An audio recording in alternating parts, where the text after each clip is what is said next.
Note: I'm fouling the Star Wars Old Republic game. You will see some spoilers for the game, you have been warned. And setting is in the Old Republic as the base of this story.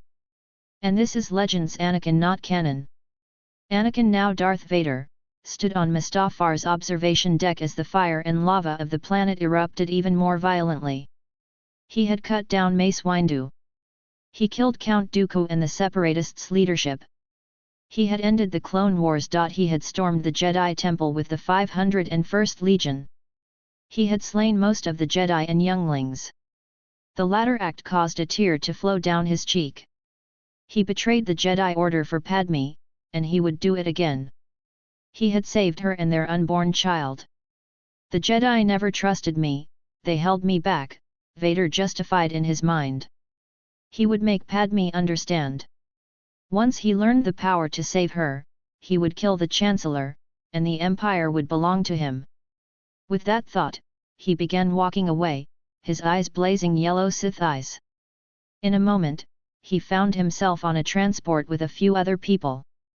Some looked like slaves, which disgusted Anakin. He would kill whoever had done this. But more importantly, where was he? He needed to get back to Padme. She needed him. As he began pacing, he resolved to take control of the ship and headed toward the pilot. A voice stopped him. A female voice. Don't try. Even if you steal the ship, the Sith fleet in orbit will shoot us down. The Sith fleet? What are you talking about? I need to head back to Coruscant now, Vader demanded. A red-skinned man stood up and spoke. Watch yourself, Jedi. As soon as we get to the Academy, I will kill you, even if you've turned to the dark side. Vader was even more confused. Sith fleet? Academy? He needed to go to Padme, and he wouldn't let these psychopaths stop him. He raised his hand, but something caught his attention. His mechanical arm was gone, replaced with an organic arm. What? Vader shouted as he moved his fingers and waved his hand around. He had lost his arm to Count Dooku on Geonosis. The woman started laughing. Vader's anger surged. How dare she mock him? Calm down, big guy. The look on your face is priceless. It's like you haven't seen that arm in ages, she said, still laughing. Vader calmed himself. He needed to understand what was going on. What gave away that I was a Jedi? Vader asked. The red-skinned man snorted condescendingly. Your robes and lightsaber look like they were designed by a Jedi. And I know you're a dark Jedi because of your Sith eyes. But know this, even though you have a lightsaber, I will kill you. Only one of us will be a Sith apprentice.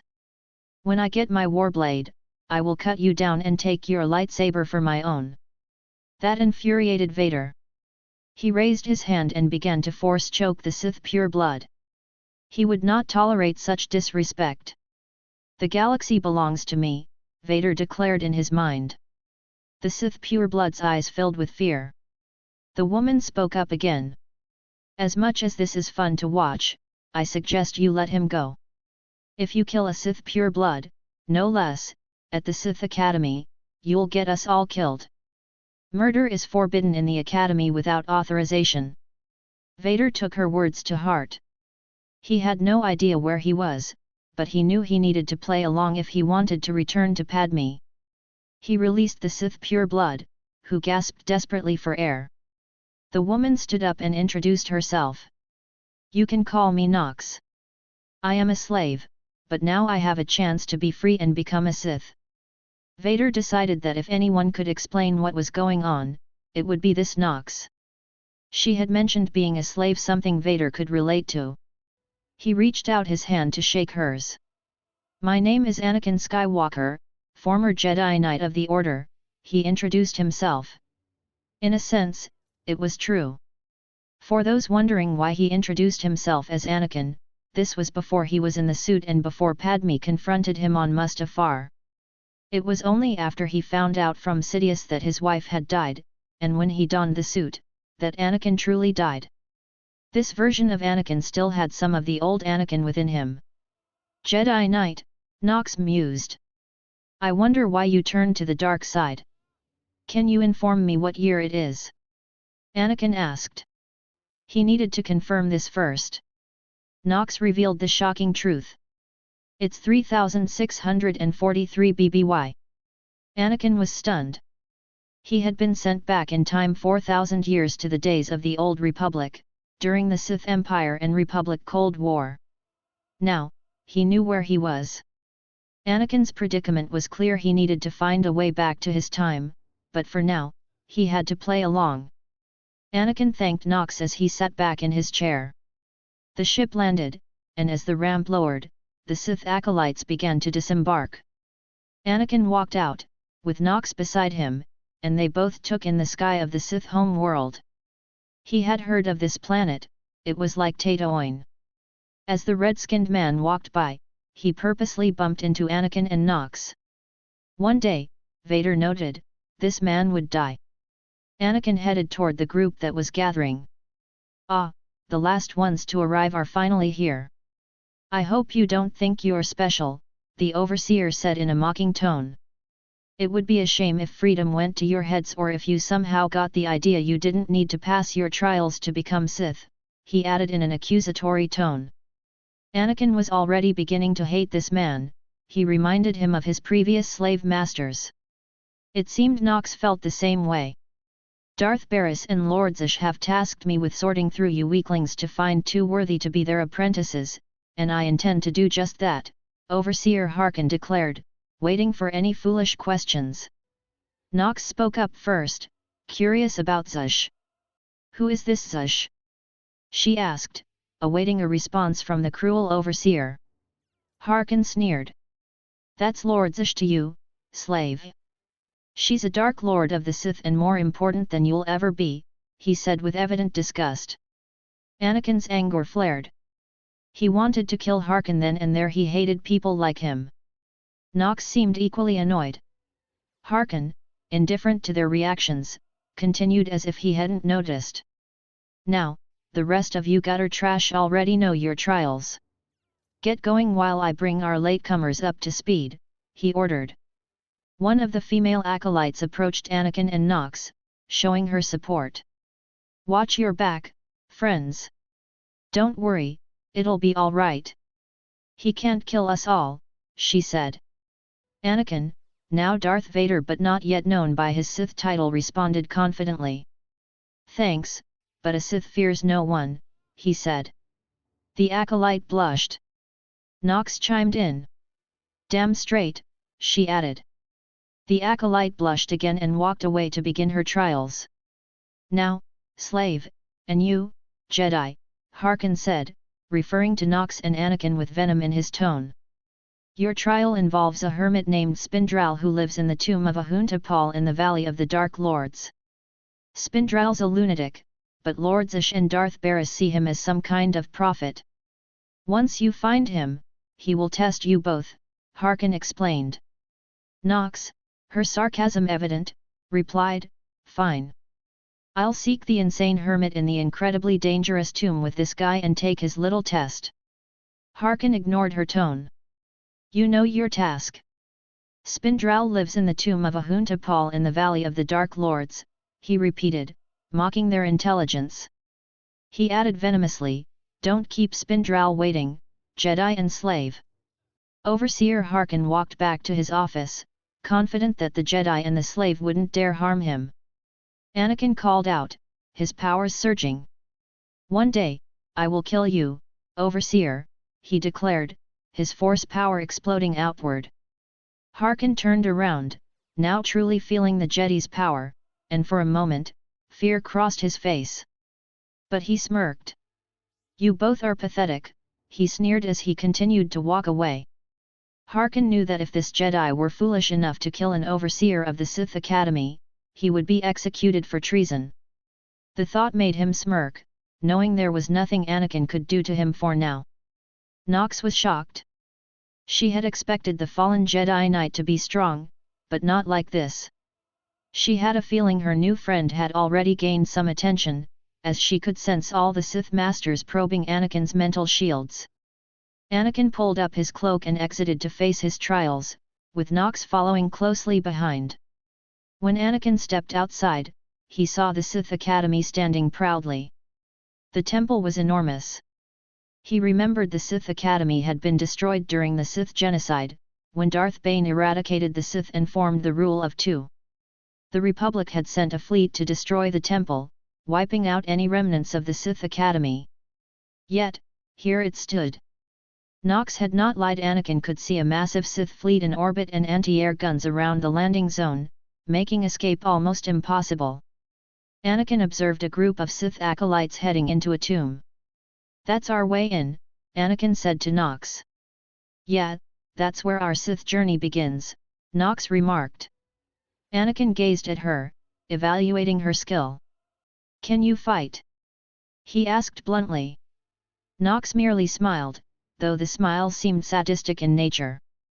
"Anakin, you wonder how I, a mere slave, managed to get here as an apprentice candidate?" Anakin's face grimaced at the word slave.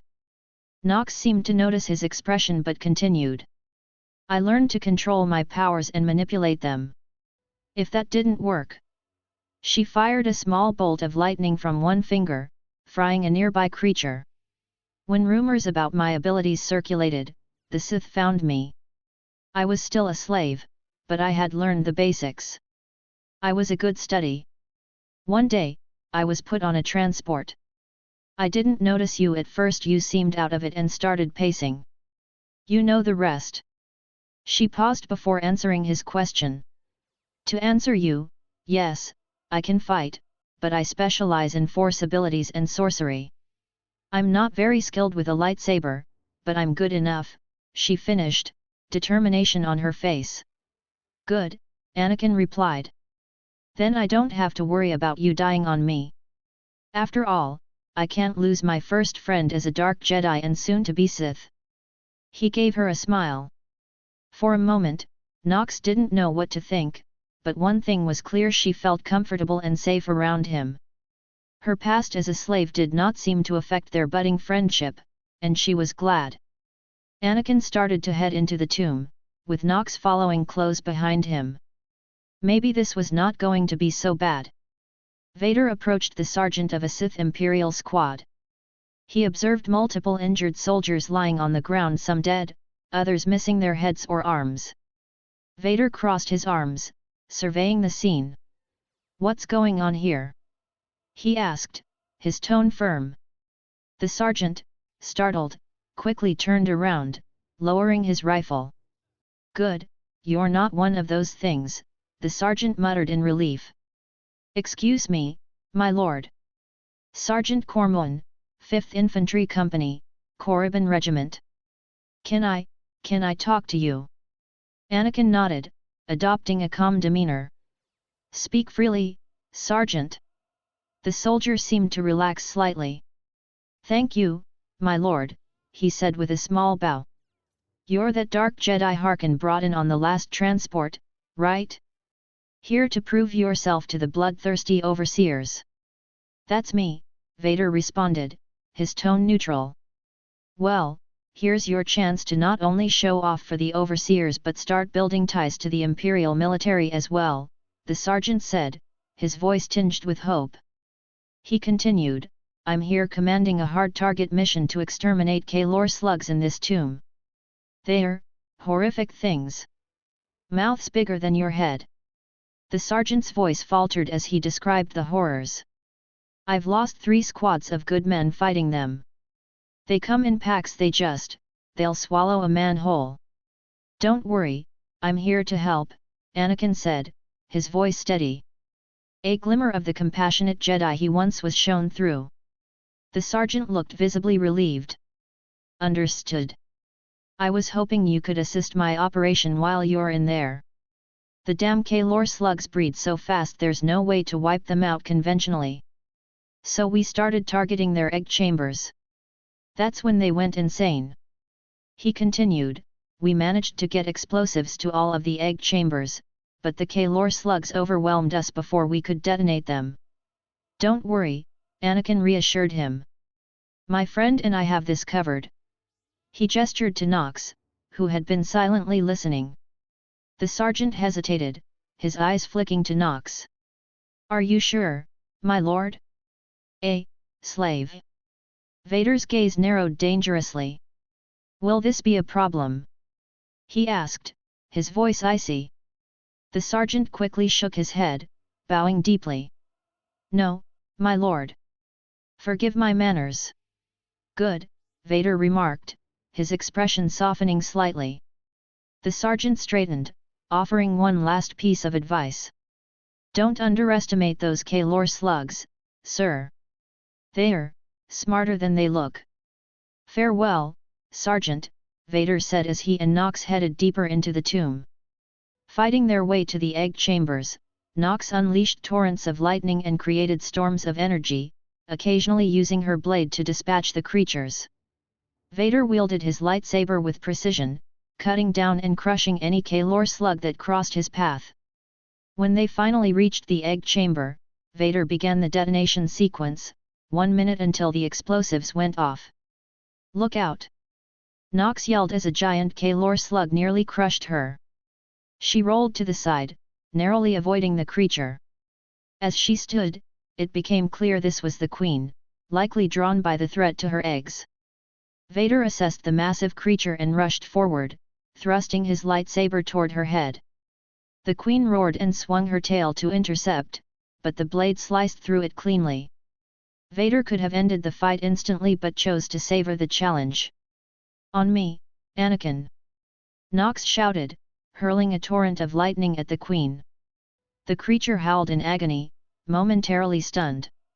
"This is your chance, Anakin. Strike her down!" Nox urged. Vader leapt into the air, his lightsaber arcing in a deadly sweep. With one clean strike, he severed the queen's head. Her massive body crashed to the ground, lifeless, as the timer on the explosives ticked to less than a second. Acting quickly, Vader scooped Nox into his arms and used force speed to escape the chamber just as the explosions detonated. The roars of the remaining Kahlor slugs echoed through the tomb, silenced by the collapsing structure. Anakin and Nox returned to the sergeant, their mission accomplished. Vader stood, raising a hand as the severed head of the Kahlor slug queen floated into view through the force. The sergeant's eyes widened in shock, then softened with immense relief. "You don't understand the service you've done for the Empire or for my men," the sergeant said, his voice filled with gratitude. "Thanks to you, we can finally return to our families. My lord, you've earned the respect of the 5th Korriban Regiment." The sergeant turned to his men, shouting with renewed energy. "Make sure every soldier hears what these two have accomplished, here." He even turned to Nox, giving her a respectful bow. "I'm glad we could be of assistance," Anakin replied, his tone steady and commanding. "Again, thank you, my lords," the sergeant said, bowing. "Men, pack it up. We're heading back to base." He paused before leaving. "Good luck with your trials, my lord. Rest assured, the 5th Korriban Regiment will be rooting for you both." As the regiment marched out of the tomb, Anakin turned to Nox with a smirk. "Well, ready to meet this crazy Sith hermit?" he asked, his tone light but tinged with sarcasm. Nox laughed, rolling her eyes. "Just the vacation I was looking for," she quipped. With that, the two friends ventured deeper into the ancient tomb, the weight of the trials ahead pressing down on them even as the camaraderie between them grew stronger. As the two Force users made their way toward the hermit, Nox glanced over at Anakin, who was walking slightly ahead of her, alert as always. They had encountered mostly tomb raiders and a few dose dam slogs on their journey so far. It felt like he was holding back, letting her handle most of the battles. Almost as if he were training her. Nox couldn't deny it, she felt herself growing stronger with every enemy they defeated and every mission they completed. Still, Anakin's speed and skill were unparalleled. She recalled how he had managed to grab her and escape the egg chamber with less than a second to spare. Even for a Jedi, that was impressive. The anomaly of Anakin Skywalker, the fallen Jedi Knight, was becoming more intriguing by the moment. The duo entered an adjacent tomb chamber, where an old man was meditating a few steps above them. Anakin quickly noted the presence of around 8 Sith acolytes training nearby.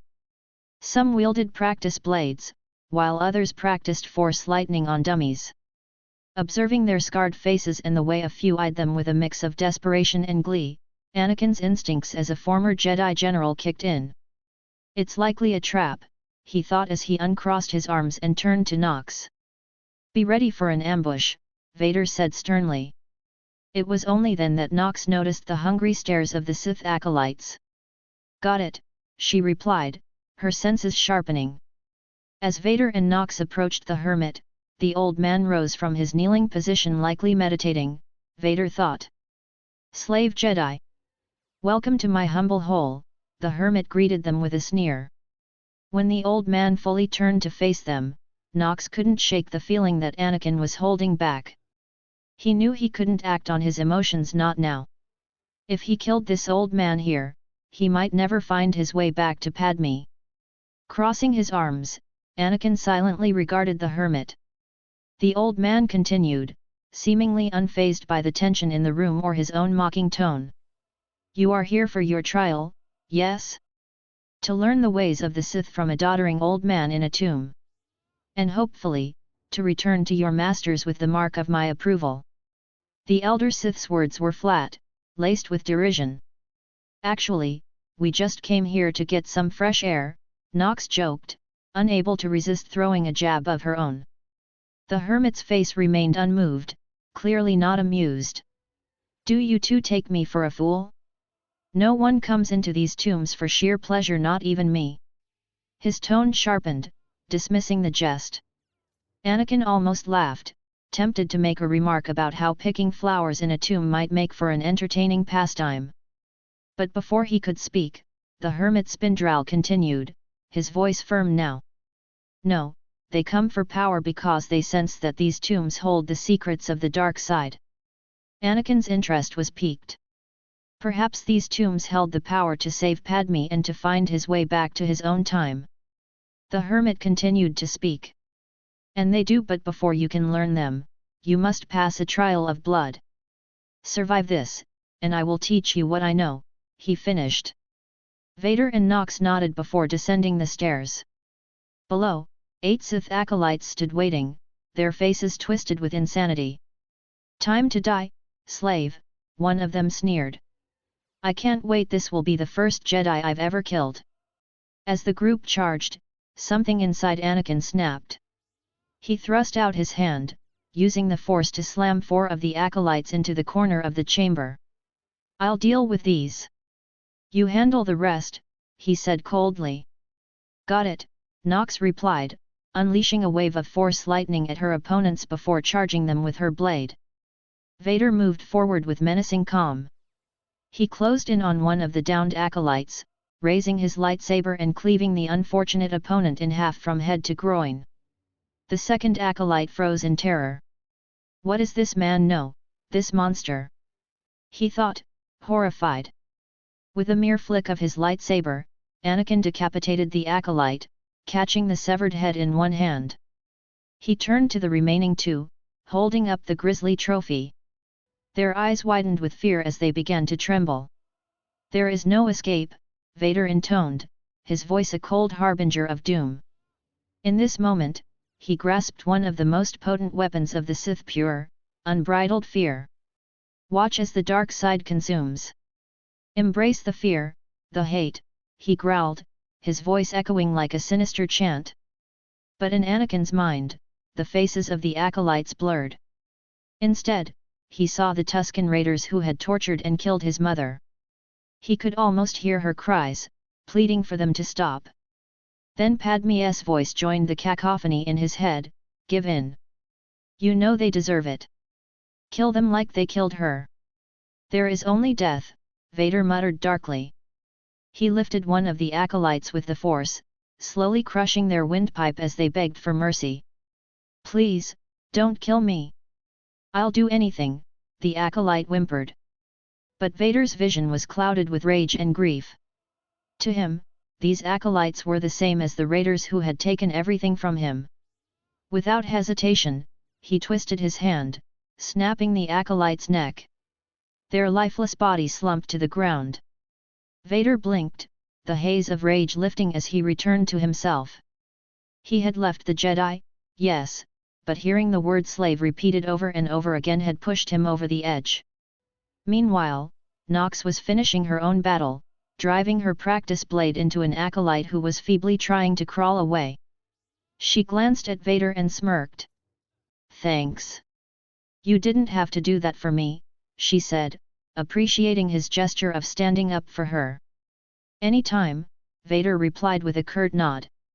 The two ascended the stairs, approaching the old Sith, who was smiling a wicked grin at what he had witnessed. "Excellent," Spindral said. "These former acolytes wanted nothing more than to earn their second chance at glory by killing you and taking your place. But your desire proved stronger, and their blood has become the mantle of your victory. Well done, but you are not Sith yet." He paused, then began to recite the Sith code. "Peace is a lie, there is only passion. Through passion, I gain strength. Through strength, power. Through power, victory. Through victory, my chains are broken." Spindral's words resonated with Anakin. Though the Jedi had kept Sith teachings at bay, hearing the Sith code stirred something within him. He could feel the dark side's approval and a surge of power coursing through him. Nox, however, seemed unimpressed. "There's nothing you can teach me that I don't already know, old man," she said, her tone laced with disinterest. "Then leave," Spindral replied. "Return to Harkon. Nurture your hatred for him and use your fear to grow stronger. He may raise his fist to strike, but it is Lord Zish and Darth Barris who determine where the blow will land." Nox's curiosity was piqued at the mention of Lord Zish, a Sith sorcerer like herself. "But who controls Zish, I wonder?" she asked, her voice tinged with intrigue. Spindral gave her a cryptic smile. "When you know the answer to that, you will have power over both your masters," he said mysteriously. The hermit wasn't done yet. His gaze locked onto Vader's eyes, penetrating with an unsettling intensity. "I sense great power within you. I sense hate, anger, and fear. Good, good. Jedi, harness these emotions. Let them drive you. They will deepen your connection to the dark side." His voice lowered as if imparting a prophecy. "But know this, I see it clearly. You are destined to change the galaxy." With that, the hermit turned away, settling back into meditation. "Now go. Leave me to my rest," he commanded. Anakin and Nox exited the tomb, their task complete. They had recovered stolen supplies from looters and now stood on the steps of the Sith Academy. Delivering the supplies to the sergeant stationed near the temple's medical area, they were met with gratitude. He handed them a small reward of credits and provided Nox with new Sith training attire, more befitting her role. Ascending the long ramp to the temple, Nox was quickly summoned by her instructor, her tone dripping with disdain. Anakin observed quietly, recognizing the same condescension he'd seen before another slave hater, he surmised. A red-skinned Sith woman then called for him. She was most likely one of his instructors, her presence commanding attention. Anakin approached her, and as he drew near, she began to speak. "Jedi, I come with a message," the assistant overseer said sharply. "Overseer Harkon can teach you the ways of the Sith, but not all of the skills you'll need." Anakin noted her red skin, a stark contrast to the human Sith he had seen thus far. His curiosity piqued. Pure-blood Sith? He thought. In his time, there had been no red freaks, as he mused, except for the tattooed Zabruk, Darth Maul. "So, you're one of those pure-blood Sith I've been hearing about?" he asked, his curiosity evident. "I've never seen your species before." She let out a sharp laugh, clearly amused. "Oh, my dear Jedi, just know this: you may be human, but I am pure Sith." "You're beneath me," she replied, her superiority complex shining through. Anakin's patience wore thin. "Are all Sith this hostile?" he wondered. "I will forgive your earlier stupidity," she continued smugly, "and you should be thankful. Now, you must hone your skills with the best Korriban has to offer. Perhaps, if you survive, you might become Sith but never pure. Her words dripped with condescension. The Academy's archives hold the best trainers. You're expected there shortly. Do not disappoint me, Jedi, she finished, her tone as dismissive as her demeanor. Anakin suppressed his irritation and headed to the archives, where he and Nox spent hours training and studying. When they finished, they prepared to face Overseer Harkin. But as they approached the chamber, two acolytes blocked their path. I'll handle this, Anakin said to Nox, waving her onward. She hesitated for a moment, her eyes meeting his, but then nodded and stepped past him into the chamber. The lead acolyte addressed Anakin, sizing him up. Let me get a good look at you, he sneered. So you're Overseer Tremel's new transfer? His secret weapon, huh? Impressive, to be sure. But I'm afraid the old man waited too long to make his move. Anakin stared at him coldly as the man continued. I'm Vemrin, and unlike you, I've fought and bled for everything I have. I demand respect, Jedi. Anakin frowned. He's one of Harkin's acolytes? The realization dawned on him. That snake Harkin must have separated me and Nox to ensure she fails the trial. Anakin's piercing gaze met Vemrin's. I don't have time for your games. Step aside, he demanded, his tone leaving no room for argument. We're done when I say we're done, Vemrin said coldly, refusing to move. His tone was dripping with condescension. Please, everyone knows what Tremel is up to and I'm sure you do too, he added, already deciding what to do about Anakin. If Overseer Tremel had made his move a year ago, when I first arrived, you might have stood a chance. But now? Too little, too late. Vemrin crossed his arms, his confidence unshaken. The larger acolyte beside him, Dalgis, chuckled derisively, clearly finding the situation amusing. This is ridiculous, Vemrin. Let's just kill him and hide the body. Vemrin uncrossed his arms, his demeanor growing serious. We're not on Bomara anymore, Dalgis. There are rules. Traditions. We'll leave the shortcuts to Overseer Tremel and his last, pathetic hope here. Anakin had heard enough. His patience was gone, replaced by the simmering rage within. His voice dropped, cold and menacing. I'm going to take what's yours, and then I'm going to kill you. Vemrin's expression darkened at the threat, his arrogance momentarily shaken. You have no idea the enemy you're making, he said sharply, before turning to Dalgis. Are you coming? Right behind you, Vemrin, Dalgis replied, following after him. But before he left, the larger acolyte turned back to Anakin, a smug smirk on his face. Listen to me, you useless priss of a Jedi, Dalgis sneered. Acolytes aren't allowed to murder each other, sure, but accidents happen. Without witnesses, it isn't murder. No more warnings. Vemrin's the alpha monster here. You go after Vemrin, you die. With that, Dalgis walked away, his laughter echoing as he joined Vemrin. Anakin was concerned about Nox. Harkin definitely planned this. Sending me to another overseer like that was deliberate. Now I have to deal with Vemrin and his attack dog without getting caught. Perfect. He muttered to himself as he turned a corner, spotting Nox waiting for him. You heard that, didn't you? Anakin asked knowingly. Nox nodded. I did. But don't worry about me, I can deal with Harkin. I hope you're right, Anakin replied, still uneasy as they entered the chamber. Several acolytes were missing, likely already dead. Harkin noticed the latecomers and smirked, his voice dripping with mockery. Ah, the last ones. Always the latecomers. Now we can see what the hermit thinks of you, slime. He sighed theatrically, before his tone turned cruel. Acolyte Corey. Step forward, please. Anakin stiffened. Corey was the acolyte who had shown him and Nox support earlier. He had a bad feeling about this. Corey stepped forward hesitantly. Yes, Overseer, she said, her fear barely hidden.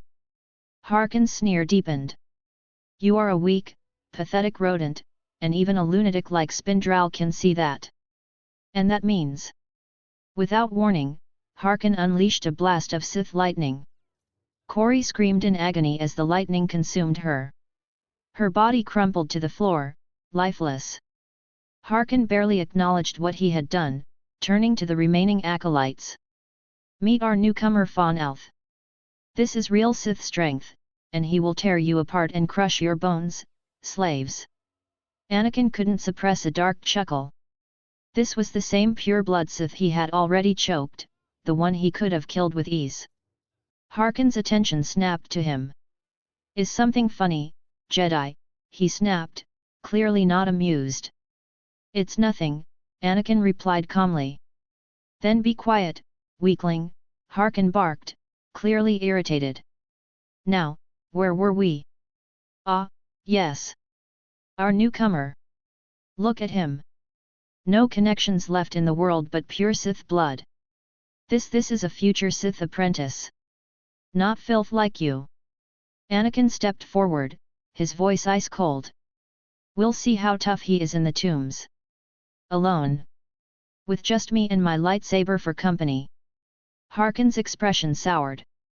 Step this way, Jedi, and you too, slave. I want to speak to you both privately. The rest of you get out. You know your trials. You too, Fawn. Spindral awaits. Once they were alone, Harkin's sneer returned. Listen to me. Spindral is a lunatic. His approval means nothing. You are filth, and you will die. Is that clear? Anakin and Nox exchanged a glance before turning back to the Overseer, their gazes hard. In unison, they replied, You think you scare me? For a fleeting moment, fear flashed in Harkin's eyes, but he quickly composed himself. They can't touch me, he reassured himself, his smirk returning. You are nothing. And don't forget it.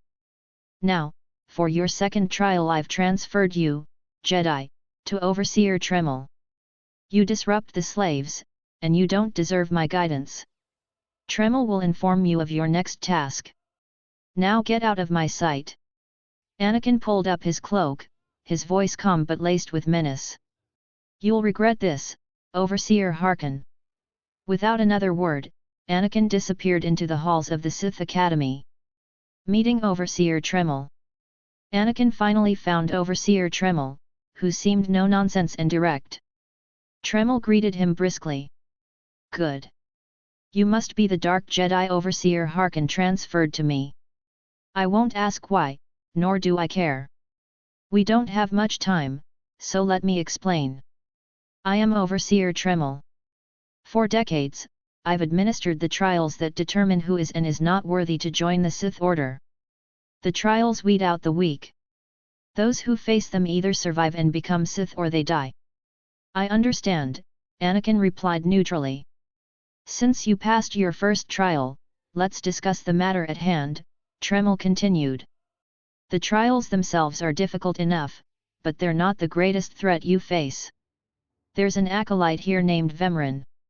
He's your enemy, and he will try to kill you. We must prepare you. Let him try, Anakin said, his face hardening. I'll destroy him. With my guidance, someday you'll destroy all your enemies, Tremel replied. What's the deal with this Vemrin, anyway? Anakin asked. He introduced himself earlier with his attack dog in tow. Tremel appeared thoughtful before speaking. If he didn't attack, he must not fully understand the threat you represent. Good, good. Still, I'd hoped we'd have more time. Vemrin's not the type to wait long before making his move. He sighed, clearly disapproving. In a drive for sheer numbers, the criteria for academy admittance has been relaxed. Now, anyone with force sensitivity is allowed entry. Tremel's tone grew colder. Vemrin is mixed blood. He's an invisible rot eating at the foundation of the Empire. He must not be allowed to advance. Anakin raised an eyebrow. So you're an elitist snob, and that's coming from a guy who doesn't even like Vemrin. Tremel smirked, unbothered. You say that like it's a bad thing. It's the Sith way. Only the best, only the most pure should be good enough. He paused before continuing. Unfortunately, Vemrin has caught the eye of Darth Barris, one of the most influential Sith Lords. He's being groomed to become Barris's new apprentice. As Darth Barris's apprentice, Vemrin would wield considerable power. He could change the Sith for the worse. Tremel's expression turned serious. Now, for your second trial. You must go to the Academy prison and decide the fates of the prisoners there. Consider their stories carefully. The decisions you make will be scrutinized, so let your passion guide your judgments. Head to the prison and speak to jailer Knash. Return to me after you've passed judgment. Anakin nodded, understanding his task. His mind was resolute as he made his way to the prison. This has to be worth it for Padme, he thought, his resolve unwavering. Vader reached the Academy prison and immediately noticed Nox at work. She was shocking a prisoner strapped to an inclined table, her face a mask of cruel delight. As if sensing his presence, she turned and smiled, raising a hand to wave. He returned the gesture with a nod, acknowledging her. She made a brief shushing gesture to her lips and then resumed her interrogation, the prisoner's screams echoing through the room. She's likely undergoing a similar trial, Anakin thought, moving past her and through the right blast door. Inside, a scene unfolded. The jailer, a grizzled man exuding frustration, was arguing with a blue Twi'lek confined in a cage. Anakin noticed her slave collar, but her demeanor was anything but submissive. She had the air of a pirate rather than a slave. One more chirp from you, little bird, and you'll regret it, the jailer snapped, his patience clearly wearing thin. Chirp! Chirp! Chirp! The Twi'lek replied mockingly, ignoring the threat. The jailer's temper boiled over, and he pressed the button on the slave collar's remote, sending an electric shock through her body. She let out a grunt of pain but quickly recovered, glaring at him. Ow! Jerk! If you don't like that, just say so. I can do other animals too, dire cat, frog dog, Kowakian monkey lizard, you name it, she said, a smirk tugging at her lips. Anakin couldn't help but admire her spirit. No fear. She's brave, he mused. The jailer turned, finally noticing Anakin. His irritation faded into professionalism. You. I'm Jailer Knash. I run these cells and the slave pits, he said curtly. Anakin's mood darkened at the mention of slave pits, but he kept his composure. Knash continued, seemingly oblivious to the shift in atmosphere. You're the acolyte overseer Tremel sent, right? HRMPH. He seems to think highly of you. I will do what I must, Anakin replied evenly. The jailer frowned, sensing the tension but continuing. You should know this situation is highly unusual. Normally, an acolyte goes off-world for interrogation. But Overseer Tremel had these 3 prisoners brought here for you. I guess because you're a dark Jedi, this makes it even more unusual. Knash leaned closer, his tone dropping. A lot of people think you're the next coming of Ravan Tremel included. But he's not the only one paying attention. Darth Jadis is keeping track of your progress. Anakin's brow furrowed. Jadis. Knash nodded, his voice lowering even further. There's a rumor going around that even the Emperor himself is aware of you. If anyone asks, I didn't tell you that. Anakin's mind reeled. He had read about Darth Jadis in the Sith archives. A figure shrouded in mystery, Jadis was considered second only to the Emperor, a shadowy force within the Empire. But the news that even the Emperor was watching him, that was unsettling. Why? What do they see in me? He wondered. Knash straightened, snapping Anakin from his thoughts. Now, for the task at hand. These 3 prisoners were transferred here for your inspection. You'll interrogate them as needed and then decide their fate. The convicted are usually executed or given a trial by combat to prove their worth. Whatever you decide, you'll carry out the sentence. As it should be, Anakin replied, his tone steady but cold. Knash grunted in approval. HRMPH. Fine. Let's get started. This one on the left. The first prisoner stood defiantly, trying to maintain a tough front. You freaks aren't getting anything new out of me. Just do whatever you're gonna do. Anakin's demeanor shifted, his voice cold and commanding. Let me make this plain as day. If you don't cooperate, I will kill you. The prisoner flinched slightly, her resolve cracking. I'm not afraid to die, she said, but her tone betrayed a hint of defeat. Knash sneered. Impudent to the last. He turned to Anakin, explaining, she was sent to assassinate an Imperial spy in the Yavin system. Throughout her interrogation, she's maintained that she was hired anonymously. The prisoner's frustration boiled over. Get it through your damn head, I had no idea he was Imperial, and I don't know who hired me, she snapped, crossing her arms in defiance. Vader resolved to handle this by the book, a stark contrast to the Jedi's reluctance to fully commit in interrogations. That was their problem. They wouldn't go the extra mile. He focused on the assassin before him, scrutinizing her every word. Regale me with the details of your operation. What was your chosen method of murder? Vader's tone was cold, each word designed to chip away at her defenses. I didn't kill him, the assassin replied, her tone calmer now. I was caught before I could pull it off. Vader studied her carefully. She's telling the truth. But that didn't absolve her. Attempting to assassinate an Imperial spy was enough to mark her as guilty. Yet he saw potential. She wasn't innocent, but her skills could be of use. She owes the Empire a debt, and debts can be collected. Yes, this will do, Vader muttered under his breath. The jailer, standing nearby, interjected. The point is, she doesn't deny the charge. So, now you must decide execution or trial by combat. Which will it be? Vader turned his calculating gaze to Knash, his Sith eyes betraying nothing. Neither, he said. The jailer frowned. Neither. She will repay her debt to the Empire. Send her to Imperial intelligence, Vader ordered. The assassin raised an eyebrow, her tough demeanor still intact. I won't work for free, she muttered. Knash massaged his beard in thought. HRMPH. You spared her. Interesting. As Vader's decision sank in, the second prisoner, a bald human male, took his chance. Please, I am a fellow dark side user, a Sith. Noble Dark Jedi, judge me with an open mind. Grant me a trial by combat, I beg you. Vader didn't even flinch, his voice cold as steel. Pipe down, scum. You'll speak when spoken to. Knash took over, briefing Vader on the man's crimes. This pile of waste is Devotek.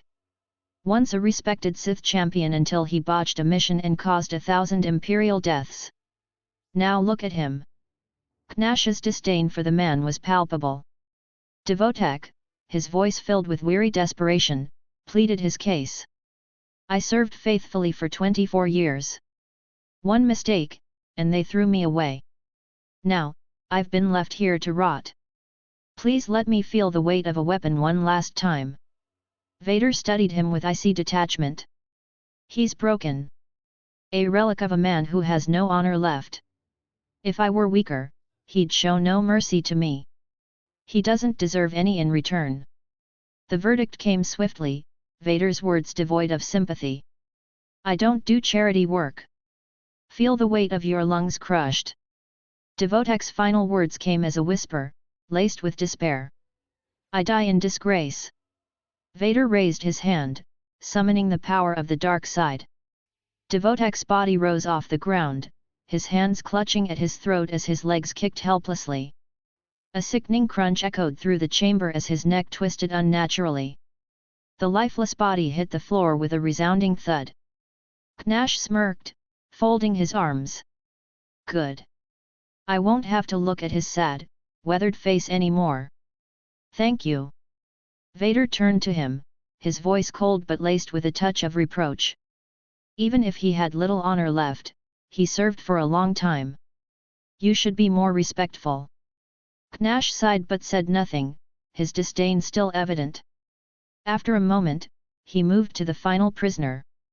HRMPH. Well, this last one's a bit of a puzzle. He's called Bregajittery Little Reg. We suspect him of supplying forged documents to Republic agents. Knash gestured to the cowering man, who flinched at the attention. Take your time with this one. He's not much, but his crime could have cost us dearly. Vader stepped forward, his mind calculating his next move. A forger aiding the Republic. Let's see what secrets you hide. The jailer continued, his gruff tone tinged with mild frustration. Strangely enough, he maintains his innocence despite, well, enduring some of our more persuasive techniques. Still, I don't buy it. Likely a Hutt forger, and the Republic spy hired him anonymously. The alien, speaking fluent Huttus, pleaded his case with desperation. Vader, having spent 9 years immersed in the language, understood every word. That's because I'm innocent. I swear it. Believe me, you gotta. I had nothing to do with forging no papers. Set up. I was set up. Vader's penetrating gaze bore into him, sensing the cracks in the alien's desperate facade. A half-truth, no more. He may not have forged these particular documents, but he's no stranger to deceit. Vader crossed his arms, his tone icy yet measured. Are you trying to tell me you've led a clean life? The alien hesitated, then admitted, well, that I never said. He shifted nervously before continuing. I did some time in a Republic jail for forgery, so yeah, I'm the perfect scapegoat. But straight I've been since getting out, I swear. Knash snorted, unimpressed. HRMPH. He's stuck to that story all through his questioning. And the evidence is circumstantial. It's actually possible he didn't do it, though unlikely. Vader deliberated, weighing the odds. 50-50 isn't good enough. If he's guilty and goes free, the Empire is undermined. If he's innocent, he'll prove it under harsher interrogation. His decision was clear. The odds are too risky, Vader announced, his tone commanding. He will be sent for further interrogation. He'll confess whether he's guilty or not. The alien's confidence crumbled, his knees hitting the floor as he choked out a panicked plea. Please, no. Not fair. It's just not fair. Knash, thoroughly done with the display, barked, Shut up, you fidgety fool. The decision's been made. He turned to Vader, his tone begrudgingly respectful. HRMPH. Well, that's that. You're an interesting one, Jedi. I can see why so many are keeping tabs on you. Knash returned to his desk, scribbling notes for his report. Vader gave a curt nod and exited, heading back to Overseer Tremel's office. The tension in the Overseer's chamber was palpable as Vader approached. He overheard Tremel speaking sharply to a flustered acolyte. Everything Lord Renning was able to obtain, yes, the acolyte stammered. Tremel's voice was sharp as a blade. Then run back to your master in the beast pens before I cut you in half. The acolyte scurried away, trembling, as Vader entered. Tremel straightened, offering a rare smile of approval. Ah, there you are. Sorry to make you wait, acolyte. These interruptions are maddening, Tremel said, moving toward him. But let's discuss your progress. Your test in the jails, for example. He paused, his eyes narrowing as he scrutinized Vader. First, the assassin Solence. She attempted to kill an Imperial spy but was ignorant of her client's affiliation. You assigned her to Imperial intelligence. I commend you. That was excellent thinking. Never waste a potential resource. Vader inclined his head slightly. I agree, Overseer. Especially in the times we're in. Indeed. Tremel's tone was approving. And more importantly, Darth Barris would approve. He values pragmatism over blind judgment. The Overseer's expression hardened as he shifted topics. Now, Devotek the disgraced former warrior. Let's discuss your decision there. Remmel's face twisted into a satisfied smirk as he spoke. He wanted combat, but you struck him down. Perfect. The man was utterly useless. A relic of past failures. Vader met his gaze coldly. He was a waste of my time, he stated flatly. In truth, the decision was partially driven by necessity. Every second wasted delayed his plans to reunite with Padme. Tremel nodded, agreeing. Once something or someone is used up, it should be eradicated. Efficiency is paramount in the Sith way. He shifted his stance, addressing the third case. Lastly, the forger. Despite the chance of his innocence, you sent him for further interrogation. A strong decision. Leave no stone unturned. Vader tilted his head slightly, his tone curious. And what if it turns out he truly is innocent? Tremel's expression hardened, his voice carrying the weight of conviction. It's always best to know beyond any doubt.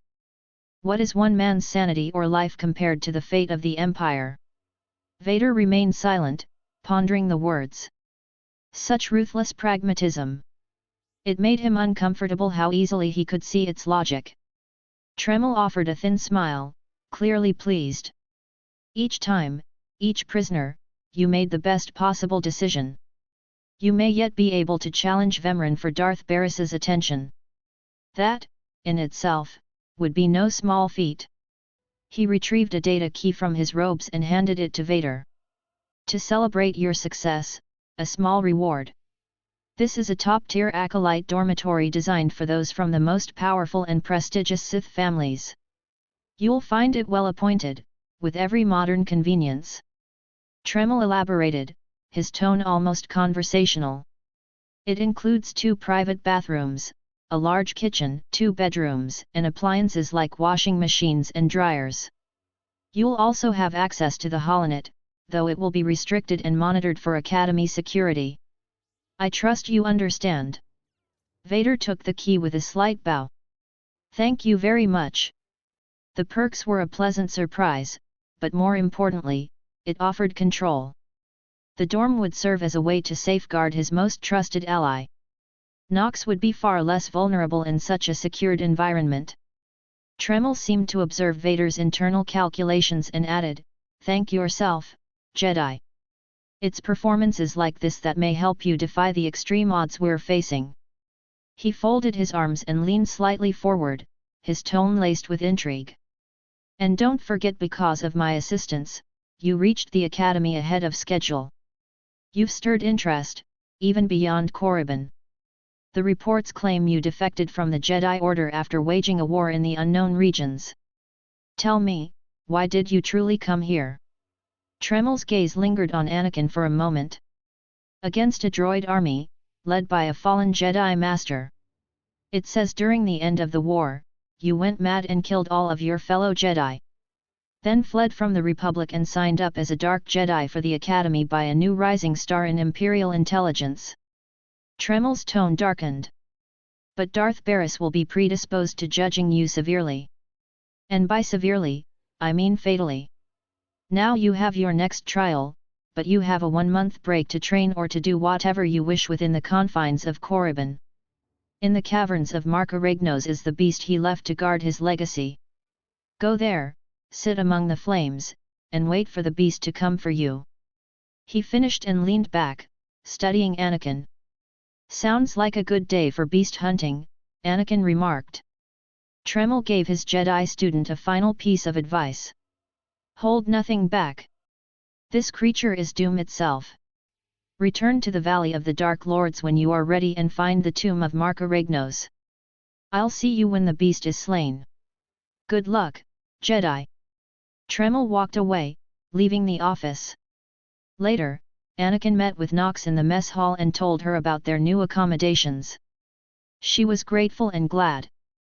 Now Vader opened their new home for the time being and entered it. It was big and spacious, decorated nicely. It was too clean, with a few holocrons mostly about Sith history and belief. The kitchen was up to par with the best products the Empire had to ensure the Sith acolytes received the necessary nutrients to grow powerful. There was also a desk with a computer that had access to the holonet and a big screen to watch Imperial programs. But Vader knew most of it would just be propaganda. "Anakin, you've really outdone yourself. How about we settle in and have dinner? Also, we can freshen up for bed. You know, I was worried about sleeping in the slave house. I would have to keep one eye open while I slept. As thanks, I could help wash your back," Nox said with a small blush. In truth, this was an excuse to get to know Anakin. "Sure. I hope you don't mind if I have shorts on while you do it. You see, I have a wife, and I think she would not approve if I am naked with a woman," Anakin replied. For Anakin, this was not so strange. When he was a slave, he had some of his mother's female friends wash his back when she was too injured to help. With that, he clenched his fist. But Nox did not notice. "Calm yourself, Anakin. Now is not the time. Even in some cases when I was a Jedi, it happened.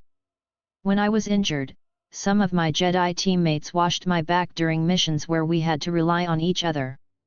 Of course, I always wore shorts or something similar. Trust was key. And I trusted Nox, so I saw no problem with it." Nox was shocked to learn he was married. For some reason, she felt a little jealous. A faint blush crept onto her face at the realization. Yeah, it's fine with me," she stuttered. "I have to go to my room and organize. Can you cook? Call me when dinner is ready," she said before quickly running off. Anakin was confused. "Women," he muttered, shaking his head as he started preparing the meal. An hour went by, and Anakin was done. He had made some soup. He wasn't the best cook, but it was decent. Nox came back down, now dressed in her nightgown. She noticed the soup and commented, "It smells good in here." Anakin grimaced slightly at that. She was a slave, she was probably used to food tasting like garbage. He had the same reaction when he ate his first real meal after being freed. They sat down and started eating. For the most part, the meal was silent. Nox kept stealing glances at Anakin. Finally, sensing the awkward atmosphere, Anakin broke the silence. "So, Harkin," he began, his tone concerned. "He giving you any trouble?" Nox's expression grew contemplative before she decided to respond. "The usual, you're filth, you'll die, slave.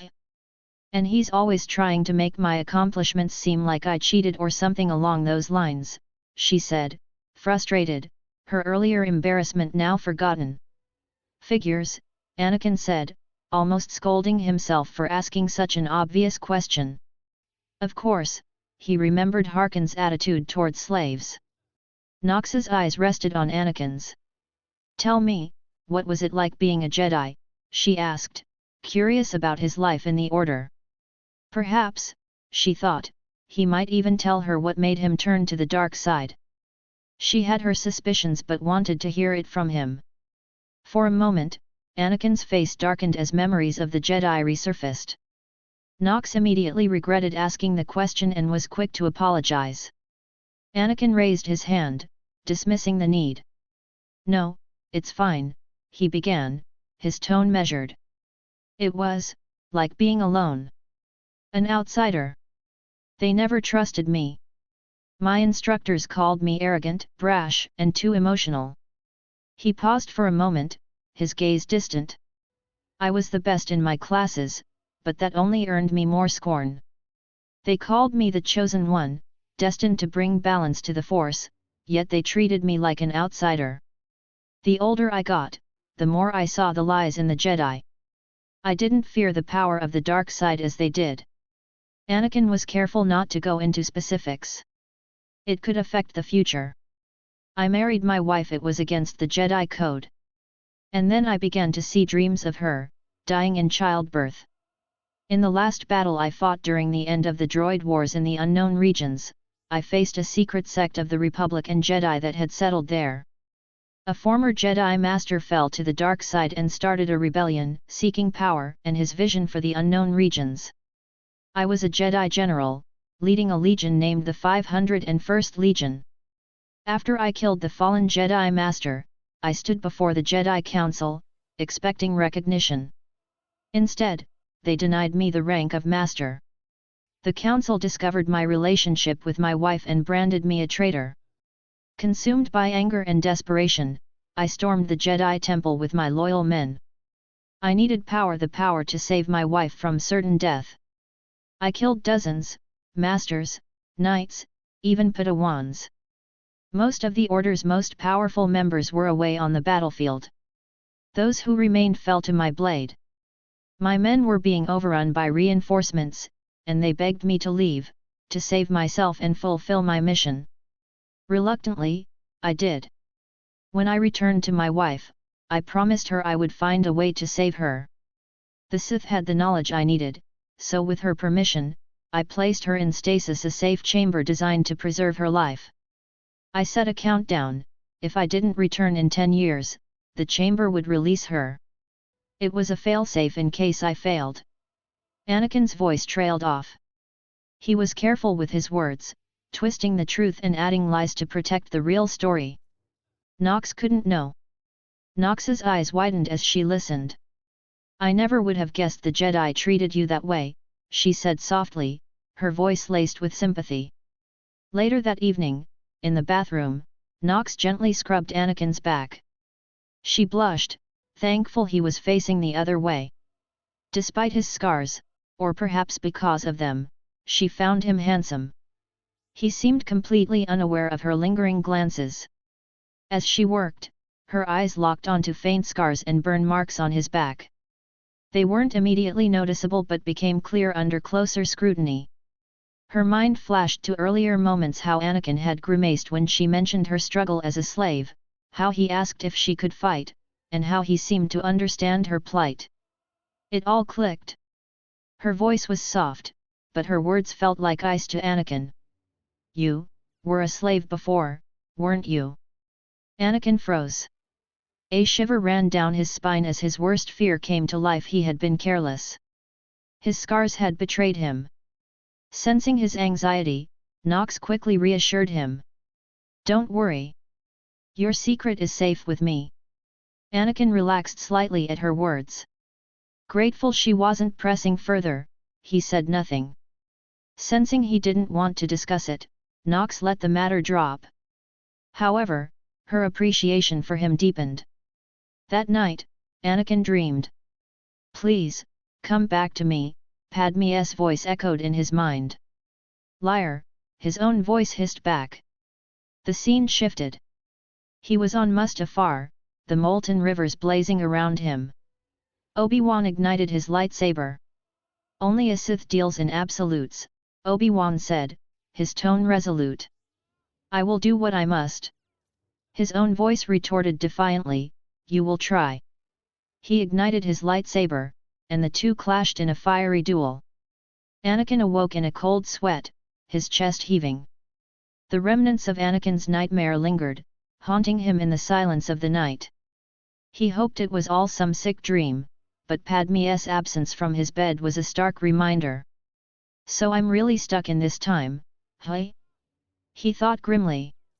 Anakin and Nox had returned to their usual camaraderie after she discovered one of his secrets. He was grateful for her silence. If Harkin ever found out, it might force Anakin's hand sooner than he intended. Over the past 2 weeks, Anakin had immersed himself in the Sith archives, studying Form 7 from a pure-blood assistant overseer and learning more about Sith culture, history, and the current state of the galaxy. He discovered that the Sith Empire controlled half the galaxy, locked in a tense stalemate with the Republic after the Treaty of Coruscant. The treaty was signed following Darth Malgus's audacious surprise attack on Coruscant. The Sith raided the capital, bombarded it from orbit, and launched ground forces to secure key targets, including the Senate building and Jedi Temple. The Republic was forced into unfavorable terms during peace negotiations on Alderaan. Adding to the Republic's woes, the new Mandalore had reinstated the Mandalorian blockade, choking critical supply lines to the already struggling core worlds. Riots erupted as the Republic teetered on the brink of collapse. Unlikely salvation came from smugglers and criminals. A female Mary Ellen, Hilo Viz, led a pirate band to break the blockade. She was hailed as a hero of the Republic, rewarded with untold credits, but mysteriously vanished before receiving her medal. Some whispered she was dead, others believed she was in hiding, avoiding the wrath of the Hutts. One day, Anakin explored the Sith Temple, familiarizing himself with its design and ancient aesthetic. As he wandered through the academy, he noticed a Sith pureblood meditating before a towering statue. The pureblood sensed Anakin's gaze and rose from his kneeling position, turning to face him. "So," he began, his tone calm yet commanding, "you are the Dark Jedi I've been hearing about, the one who stands in the shadow of our academy. You must consider yourself privileged. Tell me, one who is not of weak blood, do you feel awed by this world's power and glory?" Anakin could sense the pride radiating from the Sith. He met the question with measured honesty. "Indeed, I have. Korriban is most inspiring." The pureblood's lips curled into a faint smile. "You find it so? Then you should understand something. Korriban was wrought by the true-blooded Sith millennia ago. Our ancestors, a crimson race of conquerors, raised the statues you see around us." He gestured to the surrounding structures, his voice laced with reverence. "Over the eons, however, our people mingled with slaves." Anakin's expression darkened briefly, though he masked it well. He had grown accustomed to hearing such remarks about slavery, but they still stung. The pureblood continued, seemingly oblivious to Anakin's fleeting reaction. "Now, the red markings of the true Sith have been diluted. But you, Dark Jedi, stand apart. I can sense your strength in the Force, it is immense. Perhaps you may yet prove to be a worthy ally or adversary. Time will tell." The Sith fell silent, and continued. "Rare and the purity of this planet is in question." He finished. "It's your masters that worry me," he continued. "True purity and strength are carried in the blood. I worry that our blood is being diluted over generations. In the Emperor's name, I've come to learn whether the Academy's overseers are Sith or not. You will be my instrument," he finished calmly. "And what can I help you with in return?" Anakin was not about to waste his time with this crazy man without a reward.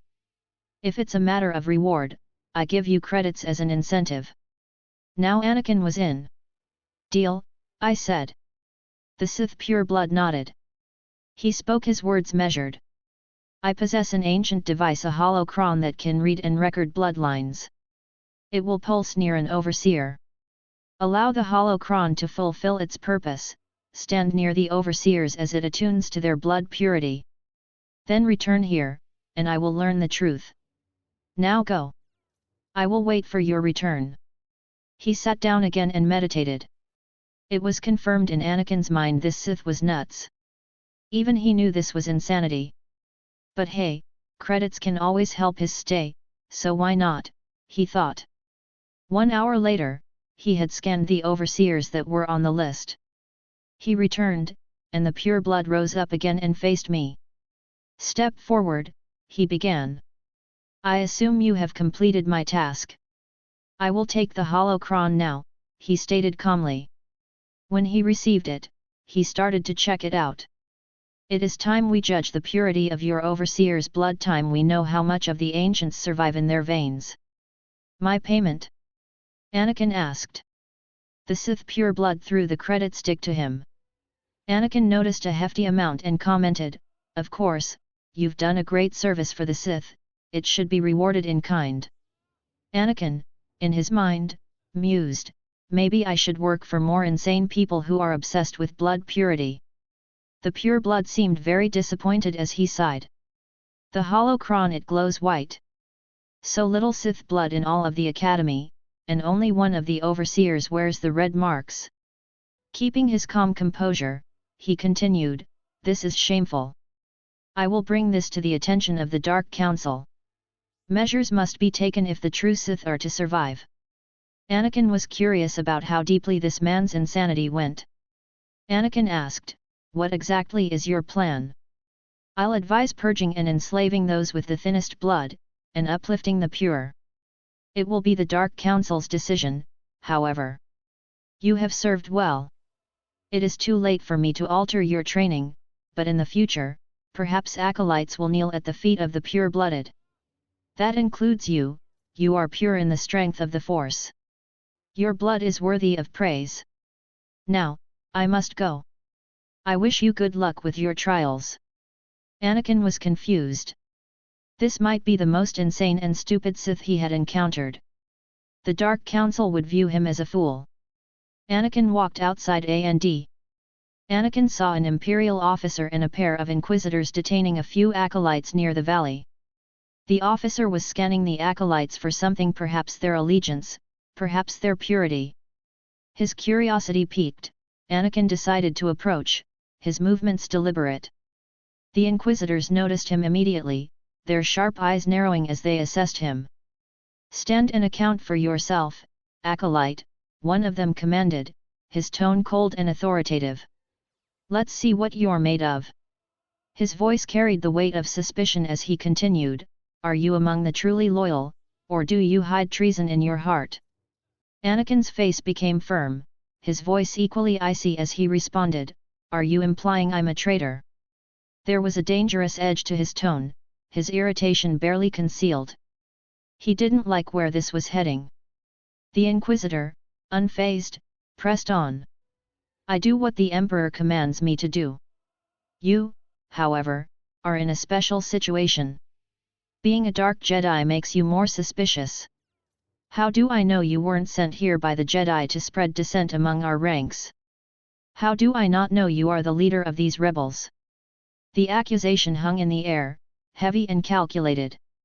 Before Anakin could respond, the Inquisitor continued, his voice laced with conviction. "Intelligence reports indicate this valley shelters traitors, acolytes who seek to destroy our Emperor's carefully built order and replace it with their own weak-minded heresies." The female intelligence officer standing nearby added, her tone sharp and precise, "They hide among the faithful and obedient, but make no mistake, they will destroy us all, given the chance." The Inquisitor took over again, his voice rising slightly, "We've watched as the traitors scuttled about the valley, plotting against us. We know their faces and their names. It is the Emperor's will that the sands of Korriban be slaked with the blood of these traitors. Prove your allegiance by executing them." Anakin's mind churned. If he refused, the scrutiny on him would only deepen. He had no choice but to accept, though his disgust was barely contained. Keeping his expression neutral, he replied evenly, "It would be a great honor to rid this planet of traitors." The Inquisitor nodded approvingly, his tone measured but resolute. "And in serving me, you serve the Emperor. Remember that as you exterminate those vermin in the valley." The intelligence officer stepped forward, handing him a small device. "I'll give you the means to identify the traitors. Eliminate enough of them to prove your loyalty, then return to Inquisitor Arzanon." Her words were clinical, her gaze never leaving her day-top hat. The Inquisitor added, "I will be watching your progress with great interest. Go now. See that the Emperor's will is done." Raising his hood, Anakin gave a faint, dark smirk. "This is going to be fun," he muttered under his breath as he departed. 3 hours later, the sands of the valley were stained with blood. Traitorous acolytes lay lifeless in Anakin's wake. His lightsaber hummed softly in the still air as he approached one last acolyte, who was trying to crawl away, his voice trembling with desperation. "Please, stop. You're a Jedi, you're here to help." The acolyte begged, tears streaming down his face. "This monster tricked us and killed all my friends." Anakin stepped forward, his pace unhurried and deliberate. His expression was void of mercy. Raising his lightsaber high, he looked down at the traitor. Wait! No! Please! The acolyte screamed, his pleas echoing in the valley. The blade came down in a single, decisive stroke. Anakin walked away from the scene, his hood casting a shadow over his face. Behind him, the valley was littered with the bodies of the dead. It seemed the reports were accurate. This valley had indeed harbored a significant number of traitors. Returning to the Inquisitor, Anakin approached with the same measured steps. The Inquisitor met him with a satisfied expression. I watched you deal with those traitors. Well done. That was an impressive display of loyalty, he said, his approval evident. He handed Anakin a small item. Take this reward as a token of the Emperor's favor, and wear this badge. It marks you as a defender of our empire.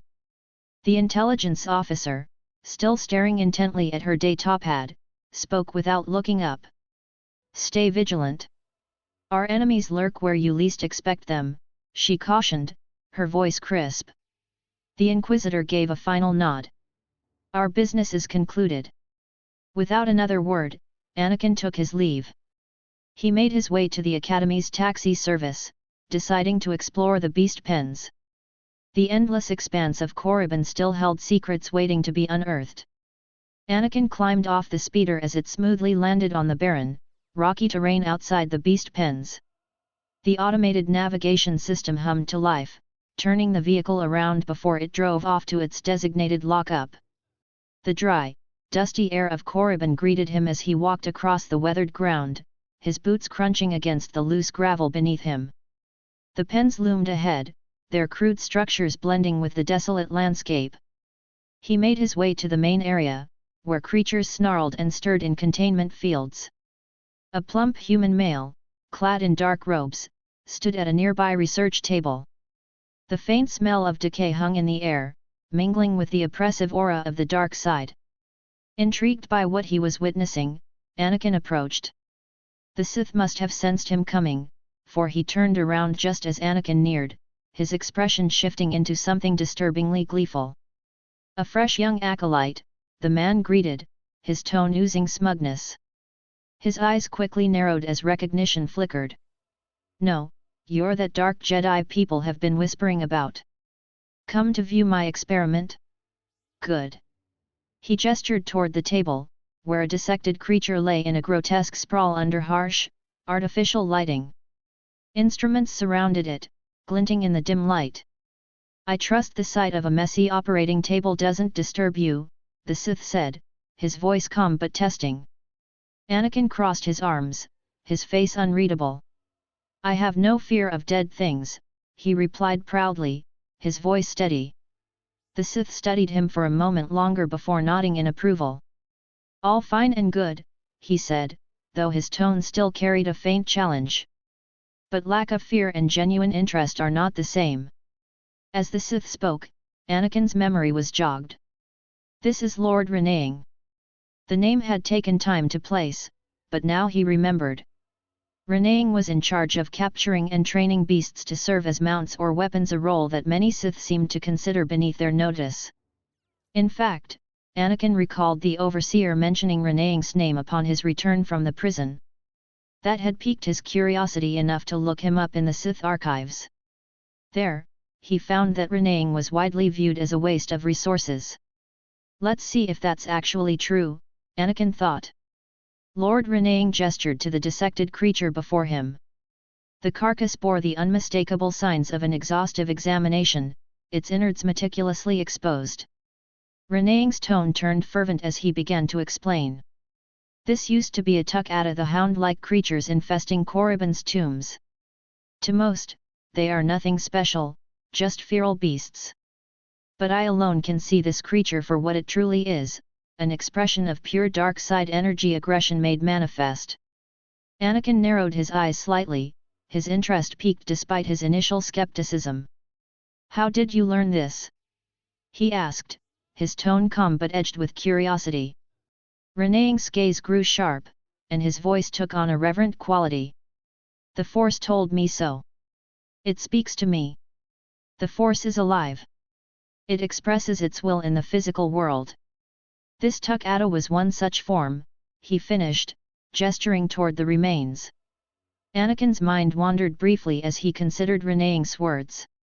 The Sith Lord's fixation bordered on insanity, yet his passion intrigued him. As the so-called Chosen One, Anakin wondered how this notion of the Force's will might implicate him. Was it the Force's will that had brought him to this time? Unable to resist the question, he voiced it aloud. Are we another of these forms? Renaing's reply was immediate and fervent. Sith are the highest manifestation of the Force's will. I've dissected hundreds of Tuk-Ata, forging a direct connection to the dark side. Each beast I examine advances me toward perfect unity, he said, his voice swelling with conviction. He continued, his tone suddenly tinged with frustration. I now stand at a new frontier but find myself thwarted. My most perfect specimen, a Tuk-Ata mutant, escaped into the tombs before I could analyze it. Anakin inwardly sighed, the corner of his mouth twitching as he thought, great, another nut job. Let's see if this one pays as well as the others. Anakin, seeing an opportunity, seized it without hesitation. He spoke calmly, your work is too important to fail.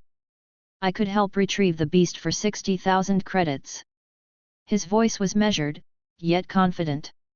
Indeed, Renaing replied, his tone full of intrigue. Perhaps the Force has brought you to me for a reason. Very well then, I accept.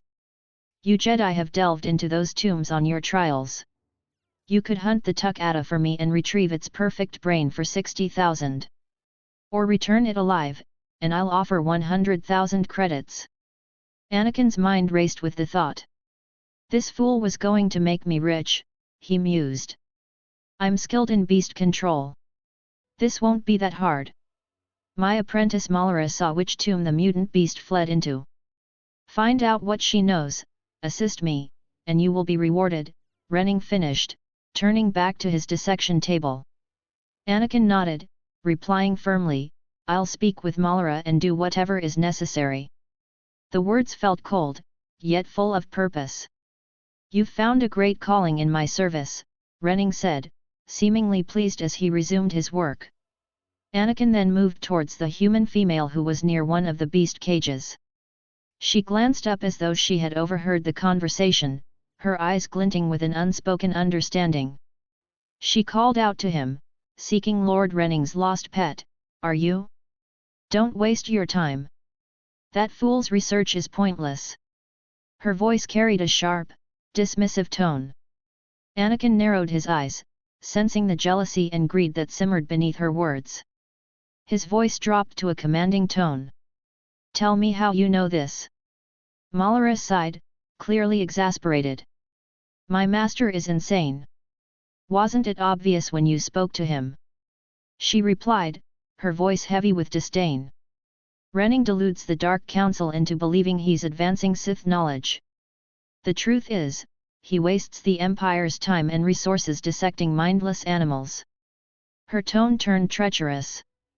But if his experiments were discredited, he would be banished and I would be rewarded, she finished, her eyes glowing with ambition. Anakin's mind clicked. This was more about internal Sith power struggles than any real interest in advancing knowledge. He wasn't going to get involved. Tell the Dark Council he's insane. I'm sure they'd listen, he said, dismissing her suggestion. Malara scoffed at him, her voice laced with irritation. Don't be naive. The Dark Council would never believe the word of an apprentice over her master. She seemed to lose a bit of composure, her desperation showing. Look, just a minor alteration to the mutant Tuk-Ata brain would allow me to reveal my master as a fraud. Bring me the brain before delivering it to Lord Renaing, and I'll make it worth your while. Anakin sighed, clearly uninterested in getting caught up in her schemes. I'll see if the mood strikes me, he replied flatly, already turning away from her. Malara wasn't ready to give up. She tried one last time, her voice softening with desperation. You'll earn rewards from both the masters and his apprentice. It's a better deal. Anakin paused, considering her offer. He could feel the weight of her words, but in the end, he knew this was not the path he wanted to follow. "We'll see," he muttered before walking away, the sound of Malara's pleading fading behind him as he set his mind on the task at hand. Malara's eyes gleamed with anticipation, her lips curling into a satisfied, almost predatory smile as Anakin handed her the container. It was as if the weight of the transaction, the outcome, and her own ambitions were all wrapped up in this moment. "Excellent," she purred, her voice smooth and calculating. "This chemical will make it appear as though Renning's experiment was a success, and the mutant Tuk-Ata will seem like just another ordinary specimen." Her fingers closed around the container with a quiet eagerness, her gaze flickering briefly to Anakin. It was as if she were measuring him, assessing his response, gauging how far she could push him in this deal. She looked at him like a predator eyeing its prey, but her expression remained one of false sweetness, like a snake with a velvet tongue. Anakin, however, remained unreadable. His face was set, impassive, as he stood before her. Inside, his patience was already wearing thin, and he couldn't shake the sense of disgust that clung to him in the presence of yet another Sith scheming for power. He wasn't here for their petty games. "You'll get your results," he replied, his voice flat and cold, devoid of any emotion. "But I expect you to keep your end of the bargain. You know how these things work." Malara's smile only widened, her eyes sparkling with a dangerous blend of greed and cunning. "Of course, Jedi. You have my word," she said, her voice dripping with false sincerity. She turned away from him quickly, slipping the container under her arm as if the matter was already settled in her mind. "I'll see to it that Renning never realizes what's been done. You've proven yourself useful." Anakin's gaze lingered on her for a moment longer, studying her movements as she turned her back to him. She was already deep into her plans, calculating her next step. But he wasn't interested in getting tangled in her web of deceit. He had done his part. It was time to move on. With a sharp nod, he turned and began to walk away, his boots crunching softly against the sand beneath him. "We're done here," he stated firmly, the finality in his words clear. He didn't need to waste another second on her machinations. The harsh desert wind blew, lifting sand into the air as if to remind him of the ever-present weight of Korriban. Anakin couldn't help the grumble that escaped him, though he tried to keep it to himself. "I really hate sand," he muttered under his breath, the grains sticking to his cloak and scratching at his exposed skin. No matter how much he tried to shake off the grit, it always found a way to cling to him. As he walked further into the desolate landscape, the towering tombs of Korriban rose before him, dark and imposing, their jagged edges seeming to pierce the sky itself. The air was thick with the history of the place, with the ghosts of the Sith Lords who had long since passed. It was a land of death and decay, steeped in ancient power, and it seemed to press down on Anakin with every step he took. His thoughts flickered back to his conversation with Malara.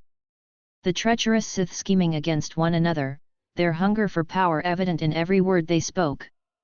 They were always calculating, always testing each other, always trying to rise above the others. Anakin had no interest in their politics, but for now, he had played the part of the mercenary doing what was necessary to gain the rewards promised. It was one more deal made, one more step closer to whatever path awaited him. And with each step, he couldn't help but feel a sense of impatience, as though the shadows of the past were closing in, pushing him toward something inevitable.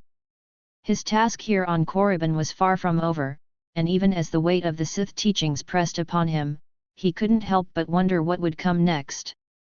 With his hood pulled up to shield his face from the desert winds, Anakin steeled himself for whatever challenges lay ahead. The tombs loomed before him, dark and ancient, silent sentinels of a forgotten past. Yet, the present always had a way of pulling him forward. He'd face whatever came just as he always did. She was definitely a Sith, with all of her scheming and manipulations. Perhaps it was for the best if I took her deal, Anakin thought. After all, he didn't want to imagine what sick twisted things Lord Renning would do if he captured the creature alive. Malara strikes a good bargain, he mused, his mind running through the possibilities. With that, Anakin ventured into the tomb, the air thick with tension. His senses alert, he fought through the Tuk-Attas and exiled acolytes that lurked within the shadows. He made his way to the center, where a weathered table sat waiting for the plan to unfold. Placing a recently killed slug as bait, he watched patiently, knowing it would only be a matter of time. Moments later, a massive Tuk-Atta burst from its nest in the cracked wall with a terrifying roar that echoed through the tomb. It was loud, defiant, like the beast knew it was meant to be feared. Anakin's instincts kicked in immediately. He darted to the side just in time to avoid the debris that came crashing toward him. The force of it was nearly enough to crush him, but he was already preparing his next move. With a swift motion, Anakin used the force, pushing the creature violently against the wall. The impact was brutal, and a pillar came crashing down, partially blocking the creature's escape. Without hesitation, Anakin ignited his lightsaber, slicing through the fallen debris, splitting it in half. The Tuk-Atta, however, was far from finished. It recovered quickly, its hunger and rage pushing it forward. With a growl, it rushed toward Anakin, jaws snapping, its teeth sharp and eager. The beast's jaws tightened, and Anakin knew this was his moment. Without a second thought, he leaped into the air, landing squarely on the creature's back as it thrashed and writhed beneath him. The Tuk-Atta bucked wildly, its desperate attempts to dislodge him only sending them both slamming through the tomb's walls, leaving a path of destruction behind them. The beast's roar of fury was deafening as it leaped into the open desert, hoping to shake off its unwanted rider. Anakin's grip on his lightsaber tightened, and with a wave of his hand, he created a force barrier to shield himself from the impact of the tumble. The desert air was hot and dry, and the creature's galloping only made it more determined to escape. But Anakin was done playing with this mutated hound. His goal was clear. He only needed the brain. With swift precision, Anakin raised his lightsaber, and in one smooth motion, he drove the blade into the Tuk-Atta's heart. The beast let out a final, agonized roar as it collapsed to the ground, its life extinguished. Anakin quickly leapt off its back and retrieved the storage device. His hands were steady as he surgically removed the Tuk-Atta's brain with his lightsaber, carefully placing it into the container he had prepared. Once the specimen was secured, he stood for a moment, his breath steady. He pulled up his hood, the desert wind blowing harshly against his face. The dead creature would be left to the sands, to be consumed by the harsh environment. As he turned to leave, a muttered thought escaped his lips. I really hate sand. An hour of walking later, Anakin finally arrived at the beast pens. His mission was nearly complete. He knew what he had to do next. Malara, her expression sly and self-assured, opened the container with a delicate flick of her fingers. The slight pop of the seal was the only sound as she retrieved the mutant Tuk-Atta brain. Without hesitation, she carefully mixed a strange chemical solution with the brain, sealing it again with practiced precision. As she handed the now altered container back to Anakin, her smile widened.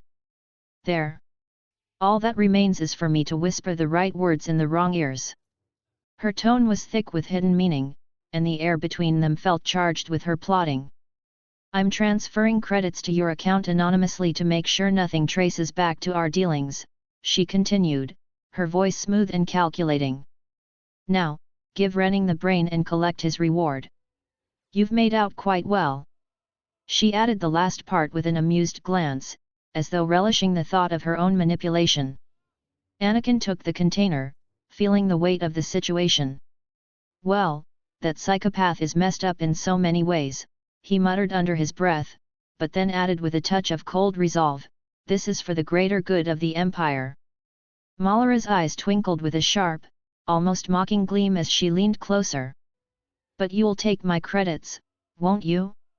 Planning to donate them to the Imperial Orphanage, she said, the amusement clear in her voice. Anakin merely nodded, not bothering to respond to her taunt. He had no interest in her games or her condescending remarks. His thoughts were already turning to his next steps. We shouldn't be seen speaking again, she warned, her voice dropping to a more serious, almost conspiratorial tone. Lord Renning might suspect us. Go. Give him the brain. Will do. Farewell, Malara, Anakin replied tersely, turning on his heel and walking away without another word. The trek back to Lord Renning was brief, but when Anakin arrived, he found the Sith engrossed in his fantasies, muttering to himself about his latest grand discovery. The moment Anakin made his presence known, Renning jolted, barely containing his excitement. His eyes widened with manic energy, and his voice trembled with anticipation. You have the brain at last. Excellent work. I trust it wasn't too much trouble. Anakin's face remained stone cold, his tone deadpan. It was more of a wild ride through the desert than a fight, he replied, his words laced with a hint of dark amusement at the absurdity of the task. Renning nodded absently, his mind already somewhere far off, lost in the depths of his research.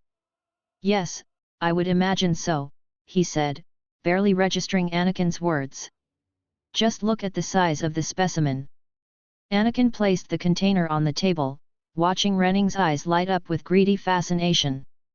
Most excellent, in good condition too, Renning muttered, almost to himself. I have now wired the 60,000 credits as promised. Anakin, wanting to make sure his part in this little charade was clear, spoke up one last time. Don't forget who helped you achieve this victory. Renning waved him off dismissively, his mind already elsewhere. Yes, you may stop talking now. Goodbye, he said in a hurried, uninterested tone, eager to return to his research. Anakin's eyes narrowed, his lips curving into a wry smirk as he turned to leave. As he walked away, heading toward the speeders, he felt a wave of laughter bubble up from within him. Halfway back to the academy, he couldn't help but laugh like a lunatic. The thought of Renning's future discovery, the one that would be anything but what he expected, was too delicious to resist. The Mad Sith was in for quite the surprise, and Anakin savored the irony of it all. 2 weeks had passed, during which I immersed myself in the study of Sith history and their dark beliefs. Anakin had begun exploring the early stages of Force lightning. However, controlling its sheer power was proving to be a challenge. Nox had taken to teaching him lightning control techniques, and in exchange, Anakin was teaching her the art of dueling. She had made commendable progress, but even Anakin could tell that dueling was not one of her strengths. What truly set her apart were her unparalleled skills in the Force. During their discussions about the month-long break at the academy, the pair often remarked on the lunatics they encountered daily. One particular story stood out. Nox recounted her interactions with an old woman, one of the academy overseers, who had given her a disturbing task. The woman wanted the skulls in the lower levels of the academy drenched in the blood of exiled acolytes, those who had either failed or been expelled. Nox admitted to hunting them down and carrying out the gruesome deed, nonchalantly adding that the pay was good enough to justify it. Anakin had been taken aback, pondering how such insane Sith could have amassed that much wealth. But upon further thought, he decided he didn't want to know. With the month-long break now over, Anakin returned to the tomb of Marka Ragnos, determined to explore its deeper chambers. His journey was fraught with danger, battling failed acolytes and tuk-atas that patrolled the dark corridors. As Anakin stepped into a massive chamber, 2 failed acolytes rushed toward him, their desperation evident. Without hesitation, Anakin slashed his lightsaber in a single, decisive motion, cutting them both in half. The room was imposing, dominated by a massive stone table inscribed with ancient Sith runes. Blue flames flickered ominously around it, their light casting eerie shadows on the chamber walls. The flames seemed to encircle the space, creating an otherworldly atmosphere. Anakin paused, taking in the scene. This must be the place, he muttered, climbing the stairs toward the table. Once at the center, he knelt and began to meditate. Reaching deep into the dark side, he allowed its power to envelop him. Waves of hate, anger, fear, and vengeance surged through him, feeding his strength and amplifying his connection to the Force. The chamber began to tremble as the blue flames erupted violently. The ground quaked beneath him, and Anakin opened his eyes just as a massive creature emerged from the shadows. The beast of Marka Ragnos had awakened, drawn from its slumber by the overwhelming dark side presence. Anakin rose from his kneeling position, igniting his lightsaber in a sharp hiss. He turned to face the monstrous creature, his expression calm yet determined. The beast was colossal, its hulking frame hunched over. It possessed massive humanoid arms, and its maw was filled with razor-sharp teeth, drool glistening in the flickering blue light. With a deafening roar, the beast seized a heavy tomb casket and hurled it toward Anakin with tremendous force. Reacting instantly, Anakin leaped into the air, the casket narrowly missing him. With a gesture, he extended his hand, using the force to hurl the casket back at the beast. It struck the creature's skull, shattering on impact. The beast growled in frustration, momentarily stunned. But it wasn't finished. With a guttural roar, the beast launched itself into the air, its enormous arms outstretched, aiming to intercept Anakin mid-flight. To crush Anakin, the beast lunged with its massive weight. Anakin adjusted his trajectory mid-air, landing skillfully on the beast's arm. Running along the length of the massive limb, he reached the creature's face and delivered a powerful slash with his lightsaber. The blade seared through the beast's eyes, eliciting a deafening roar of agony as its vision was destroyed. The beast toppled backward, crashing heavily onto the ground. It writhed, disoriented and in pain, struggling to rise. But the fight wasn't over yet. Despite its injuries, the creature used its heightened sense of smell to track Anakin, who had landed safely a short distance away. This beast is a tough bee," Anakin muttered, watching as it slowly began to recover for another attack. His sharp gaze locked onto a few support beams nearby, holding up an upside-down iron pillar. Recognizing an opportunity, Anakin hurled his lightsaber with precision, slicing through the beams. The weapon arced back to his hand as the pillar began to groan and creak, finally collapsing. The beast was nearly upright when the pillar came crashing down, impaling its head. It roared in pain, thrashing violently but refusing to fall. Badly injured, the creature continued to roar defiantly, determined to fight to the bitter end. Anakin rushed forward, his hand outstretched, summoning the Force. With a powerful Force push, he launched the beast into the air. Moving with inhuman speed, Anakin leaped into the air above it, channeling the Force once more. This time, he unleashed a devastating push on the creature's stomach, sending it hurtling into the ground. The impact created a crater as the beast crashed several meters deep into the floor. Anakin landed gracefully, his blazing yellow Sith eyes fixed on the beast like a predator stalking its prey. The creature lay weakened, its thrashing slowed. Anakin raised his lightsaber high, the blue blade gleaming ominously. With a decisive arc, he plunged the weapon down, decapitating the beast.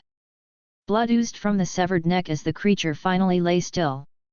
Anakin rose, standing over the defeated beast. He gazed at the fallen creature, its mangled form a testament to the ferocity of their battle. As proof of his victory, Anakin sliced off the beast's largest fang, tucking it away as a trophy. "Now that's done, I can return to the Overseer," Anakin said, turning to leave. Just as he began walking, an eerie sensation prickled at his senses. Danger! He leapt back instinctively as the beast's remains were engulfed in blue flames. Within moments, the corpse was reduced to ash. "Strange," Anakin muttered, staring at the smoldering remains. "I think I've had enough of these tombs." He left the chamber and returned to the academy. As he navigated the shadowed halls, he turned a corner rarely used by others. Standing in his path was a large acolyte. Recognition struck him instantly. It was Dalgis Vemran's attack dog. Dalgis smirked mockingly. "Well, look who's here. Remember me?" he said, crossing his arms smugly. Anakin assessed him coolly. "This fool, here alone in such a place? He's just made my job easier." Dalgis seemed confident, but Anakin could tell he had no chance of surviving. Still, a sliver of mercy stirred in him. Perhaps he'd give Dalgis a chance to walk away. Anakin's voice was cold and commanding. "You need to move out of my way. Now." Dalgis sneered, oblivious to the warning. "I put myself in your way, buddy, on purpose," he shot back, looking around to emphasize his point. "Notice anything interesting? No witnesses. No witnesses means no rules. No more shortcuts. No more special treatment. You're just gonna be another dead failure on Korriban." Anakin raised an eyebrow. "Special treatment? What nonsense is this idiot talking about?" He shrugged the thought off as Dalgis lunged at him with his warblade. Anakin dodged effortlessly, moving with precision. Dalgis's frustration grew with every missed strike. "Stop evading, you coward!" Dalgis bellowed, swinging wildly. Anakin's mind worked quickly. "A lightsaber is out of the question. It'll leave evidence. I need to end this cleanly." As Dalgis charged again, Anakin extended his hand. With a sharp gesture, he unleashed a force push, slamming Dalgis against the wall with bone-rattling force. The force slammed Dalgis against the wall, the impact forcing a wet cough from his throat as blood spewed onto his tunic. He collapsed to the ground, wheezing and clutching his ribs, but there was no reprieve. Anakin extended his hand, the invisible grip of the dark side seizing Dalgis once more, pinning him upright against the cold stone wall. With a casual flick of his wrist, Anakin tore the warblade from Dalgis's grasp. The blade trembled in the air, then rotated slowly until its razor-sharp tip hovered mere inches from his heaving chest. The weapon seemed almost alive, eager to pierce flesh, its edge gleaming menacingly in the dim corridor light. Dalgis struggled weakly, his eyes wide and frantic, sweat mixing with the blood trickling down his face. He was trapped, his life hanging by a thread, and Anakin's smirk, the cruel curve of a predator toying with its prey, only deepened as he stepped closer. Arms crossed, his stance exuded a chilling confidence, his yellow Sith eyes gleaming like coals. "No! Hold up, hold up!" Dalgis pleaded, panic twisting his voice into a desperate whine. "Look, I was wrong. What they're saying about you, it's true. You're so strong. I don't wanna die." Anakin tilted his head, his smirk widening into a sadistic grin. "You know, Dalgis," he said, his voice calm but laced with venom, "I gave you a chance to walk away. You could have lived, but instead, here you are pathetic." Dalgis's breathing quickened, his pupils darting, searching for an escape. Anakin leaned in slightly, his tone dropping to a cold, mocking whisper. "You would have shown me no mercy if the roles were reversed. But none of that matters now. No, please. No." Dalgis choked out, his voice cracking as tears brimmed in his eyes. Anakin's expression hardened, and his grin took on an edge of pure malice. "I'm going to make it look like you couldn't handle the stress of Korriban. A tragic accident," he said, savoring each word. "Everyone will think you took the coward's way out. Oh, and don't worry, I'll make sure to send Vemran your regards." Dalgis tried to shake his head, but the force held him firmly. His final plea barely left his lips before Anakin's hand clenched into a fist. The warblade shot forward with brutal precision, burying itself in Dalgis's heart. The sound of metal piercing flesh was sharp and sickening, echoing in the silence that followed. Blood blossomed from the wound, staining his tunic in a dark, spreading crimson as his body sagged against the wall. Anakin stepped back, his gaze cold and unfeeling as he surveyed his handiwork. Dalgis's lifeless body hung there, pinned to the stone by his own weapon, a macabre warning to any who dared challenge the rising Sith. "Dogs need to learn their place," Anakin muttered, pulling his hood over his head. Without another glance, he turned and strode away, his footsteps echoing ominously in the empty corridor. He walked to the overseer's office with purpose, but inside, a flicker of amusement lit his mind. This kill, though calculated, would send a clear message throughout the academy: Anakin Skywalker was not to be trifled with. Anakin entered the overseer's office to find Tremel pacing, his brow furrowed with worry. The tension in the room was palpable. As soon as Tremel noticed Anakin, he turned abruptly, his expression grave. "We must speak quickly, Jedi," Tremel began, his tone urgent. "There isn't much time. I may have made a slight miscalculation." Anakin raised an eyebrow but remained silent, waiting for the explanation. Tremel continued, his voice steady but serious. "The beast of Marka Ragnos was a significant source of dark energy here on Korriban. When it was slain, it created a tremor in the Force one strong enough for Darth Baras to sense it. He has demanded an audience with you." The words hung in the air for a moment, but Anakin, ever composed, smirked slightly. "Well, I can't say I'm worried," he said with confidence.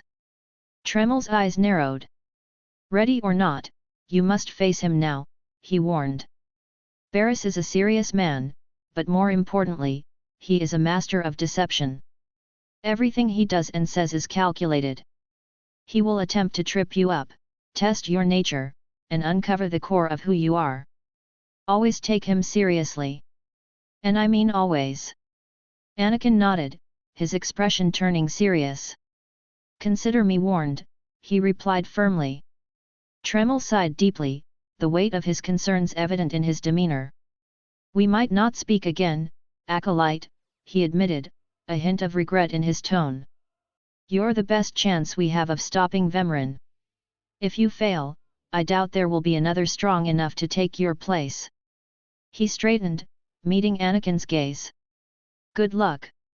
Meet Darth Baras in his chambers, and don't keep him waiting. He won't take kindly to delays."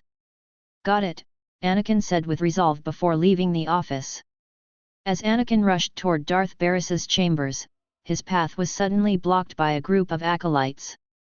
He frowned, the interruption testing his patience. A human female stepped forward, clearly assuming the role of spokesperson. "There, Tino," she said, gesturing toward Anakin. "I believe that's the one." A hulking male acolyte, Tino, stepped forward with a smug grin. His tone was loud and obnoxious as he sized Anakin up. "Really? All right." He walked closer, his movements deliberate. "Hey, you!" Anakin sighed, crossing his arms. These interruptions were becoming tiresome. "I don't have time for this," he thought, his annoyance evident in the way he tilted his head. The female acolyte seemed to sense his irritation and stepped forward cautiously. "Careful, Tino," she warned, her tone low. But Tino was undeterred, his voice booming with excitement. "Come on. I'm antsy for some action." He jabbed a finger in Anakin's direction. "You there? Are you the big shot they're all talking about? The one who's been personally summoned by Darth Baras himself?" Anakin studied Tino with a mix of amusement and disdain. His posture remained calm, but his golden Sith eyes betrayed his growing frustration. Finally, he replied, his tone cold and commanding, "For your own good, curb your curiosity." Before Tino could respond, the female acolyte interjected, her voice softer but insistent. "Please, pardon my overeager friend. It's just that we've heard so much about you." Anakin turned his piercing gaze toward the loud-mouthed acolyte. "And Tino, I presume," he remarked with dry disdain, his tone sharp enough to make the dim-witted brute falter for a moment. Tino, blissfully unaware of the condescension dripping from Anakin's words, grinned broadly. "That's right. And we want to get in good with you." The female acolyte sighed, visibly annoyed, and quickly interjected, her voice tinged with exasperation. "Tino. What my blunt partner here means is that if you need anything or anyone dealt with, we'd like you to consider us." Her tone shifted to one of forced professionalism as she tried to present herself as reasonable. But Tino, lacking any sense of subtlety, blurted out with misplaced enthusiasm, "She's talking Vemrin. We'll kill him for you." He grinned smugly as though the idea alone should earn him praise. The female acolyte winced at his outburst, her patience visibly wearing thin. "Sorry, I should have had Tino muzzled," she said, casting him a sharp glare before turning back to Anakin. Her voice lowered as she attempted to sound persuasive. "So, what do you say? We know Vemrin tried to have you killed, and we know what you did to Dalgis. But why risk getting caught?" She took a careful step closer, her eyes glinting with calculated ambition. "I guess what I'm trying to say here is, would you like him eliminated?" Anakin stood silently, arms crossed, his expression a mask of icy indifference. He studied the group with a critical eye, noting their trembling hands and barely concealed anxiety. "They're weak. Even together, they wouldn't stand a chance. Pathetic." He let the tension linger, allowing the silence to press down on them like a suffocating weight. Finally, he spoke, his voice cold and devoid of sympathy. "No, I don't need you to eliminate him." The female acolyte hesitated, her confidence wavering for the first time. "I understand," she said, her voice faltering. She quickly regained her composure, though her earlier eagerness was now tinged with apprehension. "Far be it for us to rob you of such an experience. But consider this, there are rules. Acolytes are not to openly kill one another. Everyone knows of your rivalry. If you kill him, the lords will presume your guilt." Tino, ever the opportunist, chimed in with misplaced conviction. "But if Vemrin croaks while you've got an alibi, people might be suspicious, but they won't be able to pin it on you. See?" He leaned in, grinning as though he'd just presented an ingenious solution. Anakin's patience was wearing thin. He realized there was only one way to get these fools to back down. He spoke with a tone laced with menace. "How can I be sure you can pull it off?" The female acolyte, not sensing the danger in his words, smiled confidently. "Let us prove ourselves to you," she said eagerly. "Spar with us, then decide if we have the skills to benefit you in this endeavor." Anakin sighed, his irritation clear. "You should be warned," he said coldly. "I will not hold back. There will be injuries." The female, emboldened by her own hubris, replied, "Well, that's the chance we're willing to take.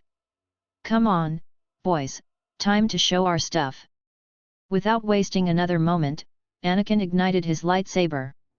He moved with terrifying speed, a blur of motion that left the acolytes struggling to react. In one swift strike, he slashed through their warblades, the weapons shattering like brittle glass. Before they could process what had happened, a powerful force push sent them hurtling against the walls with a violent crash. The impact left them gasping for breath, their bodies pinned by an invisible force.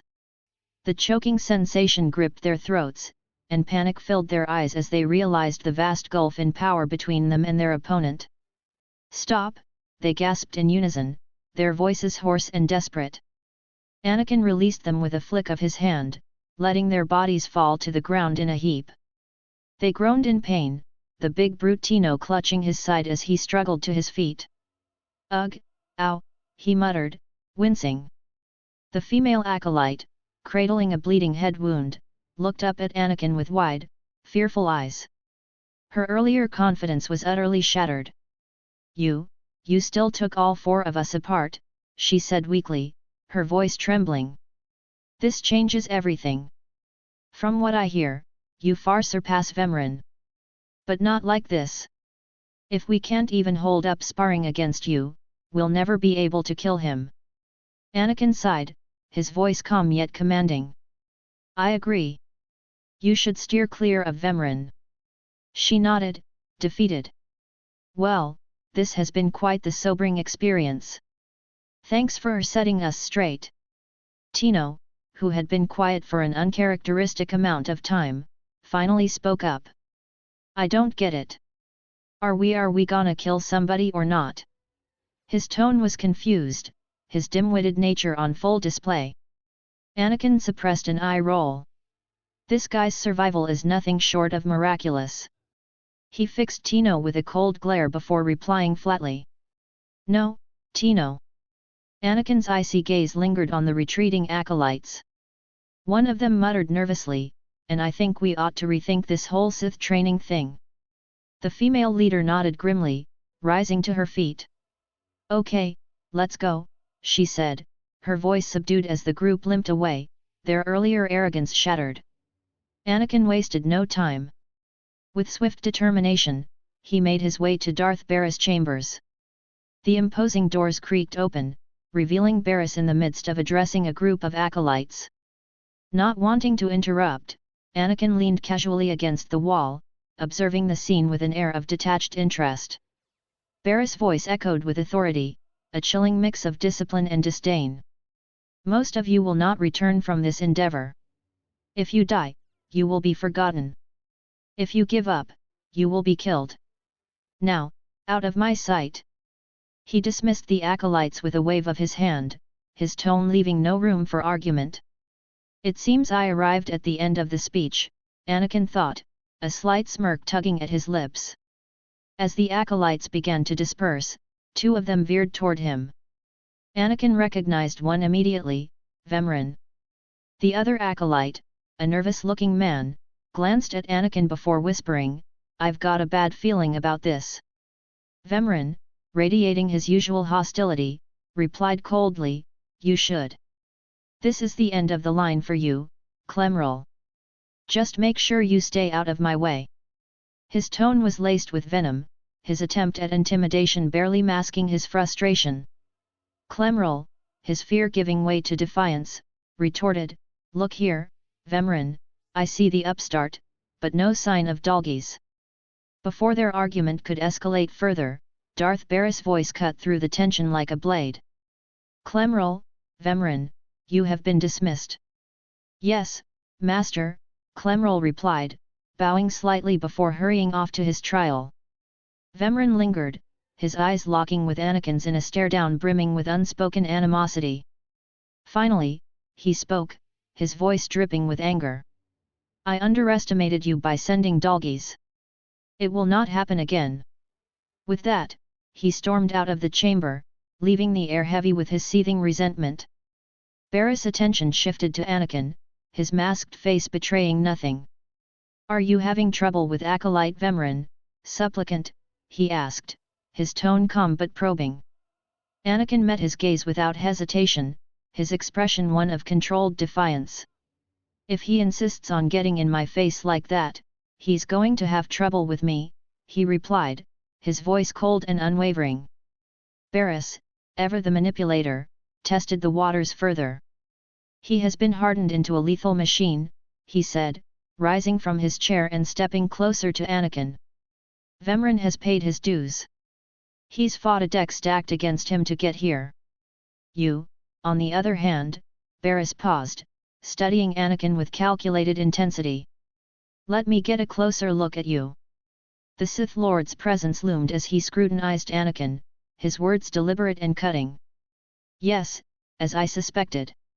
Overseer Tremel has done you and this academy a great disservice. You a Jedi came early, with no background checks or proper oversight. That could compromise the academy's security." Barris began pacing, his tone growing more severe. "Prisoners flown in for your convenience. Even a beast here on Korriban instead of off-world in the wild. The pacing of the trials is deliberate. Only full immersion over time produces results." He stopped and fixed Anakin with a piercing stare. "Your mind is unknown. Honed and disciplined. This is dangerous to allow a Jedi with those qualities on Korriban." Anakin raised an eyebrow, his expression calm yet challenging. He could see through Barris' carefully constructed facade. Of course, he's worried. A powerful former Jedi Knight is risky to have around, but it's more than that. He doesn't understand how I think or operate. The control he's so accustomed to is void with me." The unspoken tension between the two hung in the air like a coiled serpent, each testing the other's resolve, neither willing to yield an inch. Anakin spoke up, his tone even. "I don't know what I did, but you must be mistaken," he said, watching Darth Barris closely. Barris's reply came swiftly, tinged with disdain. No, I am not mistaken. I find it offensive to be presented with a Jedi who doesn't even have a rudimentary understanding of what it means to be Sith. His voice grew more pointed. The first month of trials should be dedicated to philosophy, conceptual tactics, and understanding of the Sith code. Barris's cold gaze locked on Anakin. Recite the Sith code for me, Jedi. Anakin paused, gathering his thoughts. His mind wandered back to Spindral's words, recalling the moments he had heard it recited. He began with measured precision, peace is a lie.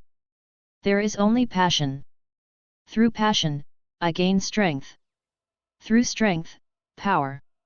Through power, victory. And through victory, my chains are broken. The Force will set us free. He finished, his tone unwavering, though the weight of the words lingered in the air. The Sith code was familiar, but the memory of Spindral's version struck a subtle dissonance. It seemed Spindral had either forgotten the final line or altered it to fit his perspective. Barris let out a sigh, his expression unreadable behind his mask. You may know the Sith code, and your ability is undeniable. But your readiness and understanding of the Sith way are lacking. His voice took on a sharper edge as he continued, no longer playing at subtlety. I am your master now. Tremel has become lax, even before your arrival. His unwillingness to adapt to the evolving Sith paradigm has turned him into a liability. Barris began pacing, his imposing presence filling the room as he delivered his verdict. These are the actions of a traitor. And traitors are executed. His words cut through the tension like a blade. I grant you immunity from punishment. Kill Tremel and bring back his hand as proof. Anakin's mind raced. He hadn't known Tremel long enough to develop any real sense of loyalty or care, but this task would solidify his place in the academy and bring him one step closer to his ultimate goal, returning to Padme. Resolute, he replied, as you decree, my lord. His tone was neutral, giving nothing away. Barris nodded, his voice final. Now, leave. I'm sure Tremel is still in his chambers. Don't return until you've killed him. With that, Barris turned, dismissing Anakin as he returned to his desk, signaling that the conversation was over. Anakin strode from the chambers, his determination unshaken. The acolytes who lingered in the hallways instinctively moved aside, sensing the storm brewing. He marched with purpose toward Tremel's office, the weight of his assignment pressing on his shoulders. The air grew thick with tension, a stillness that signaled the calm before the inevitable storm. Tremel was in the middle of his paperwork when he glanced up to see Anakin standing silently, betraying no emotion. The overseer broke the silence first, his tone steady. I didn't expect to see you again so soon. Has Barris sent you back to me? Anakin's eyes darkened with intensity as he waved his hand, the blast doors sliding shut and locking with an ominous hiss. His voice was cold and unyielding as he replied, I'm here to kill you. Tremel remained calm, his expression resolute. Then I have been outplayed, he said evenly. Barris has the authority, but I did not think he would resort to something this overt. He paused, his words deliberate. Either I die, or he forces me to kill you and destroy my own plan. A master stroke indeed. Rising from his chair, Tremel's demeanor was grim yet accepting. Very well. You have your orders, Jedi. Know that it gives me no pleasure to kill you. Anakin's mind raced. He could feel the strings of manipulation tugging at this encounter, but he had no choice. His path was set. Slowly, he pulled out his lightsaber, the blue blade igniting with a menacing hum. I do what I must, he stated with resolve. Tremel pulled out his own saber, the brilliant red glow casting harsh shadows across his face. I'll try to make your end quick and painless, he said solemnly. It's the least I can do. With a burst of energy, Tremel launched himself at Anakin, his strikes swift and precise, aimed to overwhelm Anakin's defenses. The room echoed with the clash of lightsabers, the brilliant flashes illuminating their deadly duel. Anakin parried one of Tremel's strikes and unleashed a powerful counterattack, shattering through Tremel's guard. Tremel narrowly evaded and retaliated with a sudden burst of force lightning. Anakin raised his saber, redirecting the crackling energy back toward Tremel. Staggering, Tremel lashed out with a force push, but Anakin stood his ground, brushing off the attack. Seizing the moment, Anakin feigned a strike aimed at Tremel's legs. The Overseer moved to block, but it was a ruse. Anakin shifted the trajectory mid-swing, severing Tremel's fighting hand in a single, decisive stroke. Tremel collapsed to his knees, clutching the stump where his hand had been. Blood dripped onto the cold floor, his expression filled with disbelief and pain. Anakin summoned Tremel's fallen lightsaber to his free hand, now holding two blades crossed at Tremel's neck, mirroring the position he had once held with Count Dooku. Anakin stood there, his breathing heavy, his mind consumed with the weight of the moment. The scene was hauntingly familiar, the echoes of his past decision whispering in his mind. He contemplated what to do next, torn between the commands he was given and the remnants of his own conscience. Tremel, clutching the stump where his hand had been, looked up at Anakin with a mixture of pain and admiration.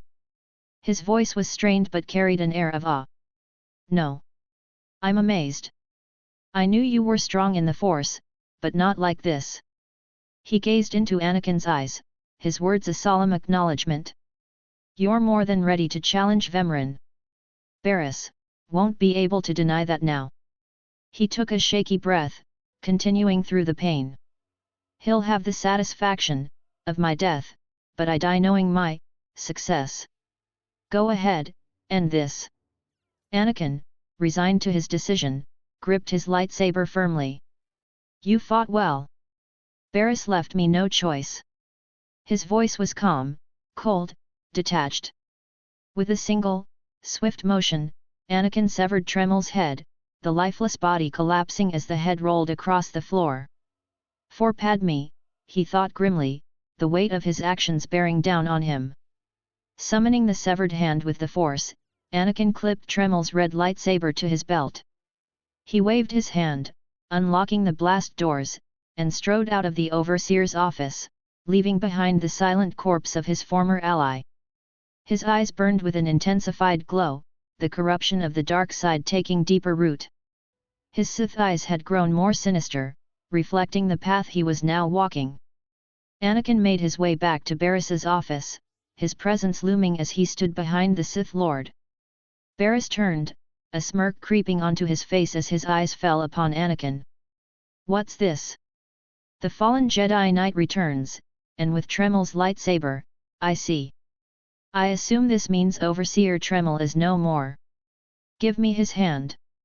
Without a word, Anakin handed over the severed hand. Barriss inspected it with detached satisfaction before placing it aside. From his desk, he retrieved a small ring and handed it to Anakin. "Here. Take this ring as a memento. Remembering the past can strengthen resolve and embolden the spirit." Barriss's smugness was palpable as he continued, his voice laced with manipulation. "I'm impressed you had the fortitude to destroy him. You know, he thought of you as family. Tell me, how did it feel to betray him?" Anakin's face darkened, his expression hardening as he suppressed the storm of emotions beneath. He could feel the web of Barriss's manipulations, but he had no choice but to play along. "Even if I kill him, I would never be able to return to Padme." His voice was cold and detached as he replied, "I did what was called for." Barriss's smirk widened, his tone dripping with false understanding. "You mask your feelings well. As long as you don't suppress them, you are beginning to take your first steps in truly understanding the Sith Code." He began to recite the code, his words deliberate and filled with zeal. "Peace is a lie, there is only passion. Through passion, we gain strength. Through strength, we gain power. Through power, we gain victory. And through victory, our chains are broken. The Force shall set us free." Barriss paused for a moment, studying Anakin's reaction before continuing. "By embracing the code and destroying Tremel, you have freed yourself from his shackles and escaped his fate." Anakin's reply was sharp, cutting through Barriss's triumph like a blade. And now I'm bound by your shackles.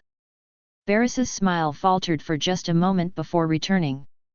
He leaned back, his tone shifting to one of satisfaction. You'll find they are a marked improvement with much greater potential range. Now, for your next trial, Varys continued, his tone measured, commanding attention. There are sacred ruins in the tomb of Tulak Hord. The ancient inscriptions that once adorned the walls of each ruin lie in pieces. You will venture through the entire tomb, search all of the ruins, and bring me a shard from each of these inscriptions. You will do this, or you will die. His words carried weight, deliberate and final. Vemren and my other acolytes have already been sent. There are no rules regarding how they secure the shards, and they will stop at nothing. Fight your way through the tomb of Tulak Hord, in the Valley of the Dark Lords, and bring me the shards from each of the ruined shrines. You are dismissed. Anakin's eyes blazed with hatred as he turned to leave, the searing rage within him pushing him forward like a storm. He ventured into the tomb with purpose, carving a path through anything or anyone that dared stand in his way. Creatures, traps, and rivals all fell before him as he methodically retrieved the shards from the ancient ruins. Each success only fueled the fire within, his focus unwavering. With the shards in hand, Anakin made his way back to Darth Varys's chambers. His return, however, was interrupted. As he neared his destination, one of the acolytes who had also been briefed by Varys stepped into his path. Anakin's eyes scanned the room, quickly noticing another figure lingering closer to the wall. Recognition struck him. It was Clemrel. The acolyte spoke first, his voice laced with nervousness and thinly veiled desperation. You did it, didn't you? You got the shards from the tomb, and now you're on your way back to Lord Varys. Anakin's mind raced, his frustration mounting. This felt all too familiar. Another obstacle, another test of his patience. His tone was cold and demanding as he replied, "You need to move out of my way." The acolyte seemed to take his words as confirmation, his face twisting into one of bitter resolve. "I take that as a yes," he muttered, before lunging forward to attack. Anakin didn't hesitate. The force surged through him like a tidal wave. With a mere gesture, he seized both attackers in an unrelenting force choke. Their struggles were brief, their lives snuffed out in an instant. Their bodies fell lifelessly to the ground, failures in both will and execution. Anakin didn't spare them a second glance. Stepping over their corpses, he continued toward Varys's chamber, his fury burning hotter with each step. The blast doors swung open as if compelled by his very presence. He entered the chamber, his movements deliberate, his aura radiating menace. Varys awaited him, standing in the center of the room, his posture eager, as though he had been anticipating this very moment. Anakin's expression remained dark, his anger simmering just below the surface as he approached, the shards in hand. Aras spoke, his tone calm and authoritative. "The prodigal supplicant returns, and with all the shards from the tomb of Tulak Hord." "Superb." Anakin stepped forward and wordlessly handed over the shards. Varys accepted them, his calculating gaze flicking briefly between Anakin and Vemren. The Sith Lord's voice carried a subtle edge as he continued. "It seems your hopes have been dashed, Vemren." Vemren's jaw tightened, his eyes narrowing. "Appearances can be deceptive," he replied, his tone laced with defiance. Varys's attention shifted back to Anakin as he addressed him, ignoring Vemren's retort. "Excuse Vemren, supplicant. He expected you to fall on your face." Anakin, barely restraining his simmering anger, recognized the mind games at play. Varys was deliberately stoking the flames of competition. Turning to mockery to mask his irritation, Anakin replied with a dark smirk, "This is old hat for Vemren. He should be used to disappointment by now." Varys's expression remained unreadable, but his words carried weight. "The tension is thick between you two," he observed. "A great source of emotion to feed on. I wonder what will happen when it boils over." The Sith Lord's voice was firm and deliberate as he continued.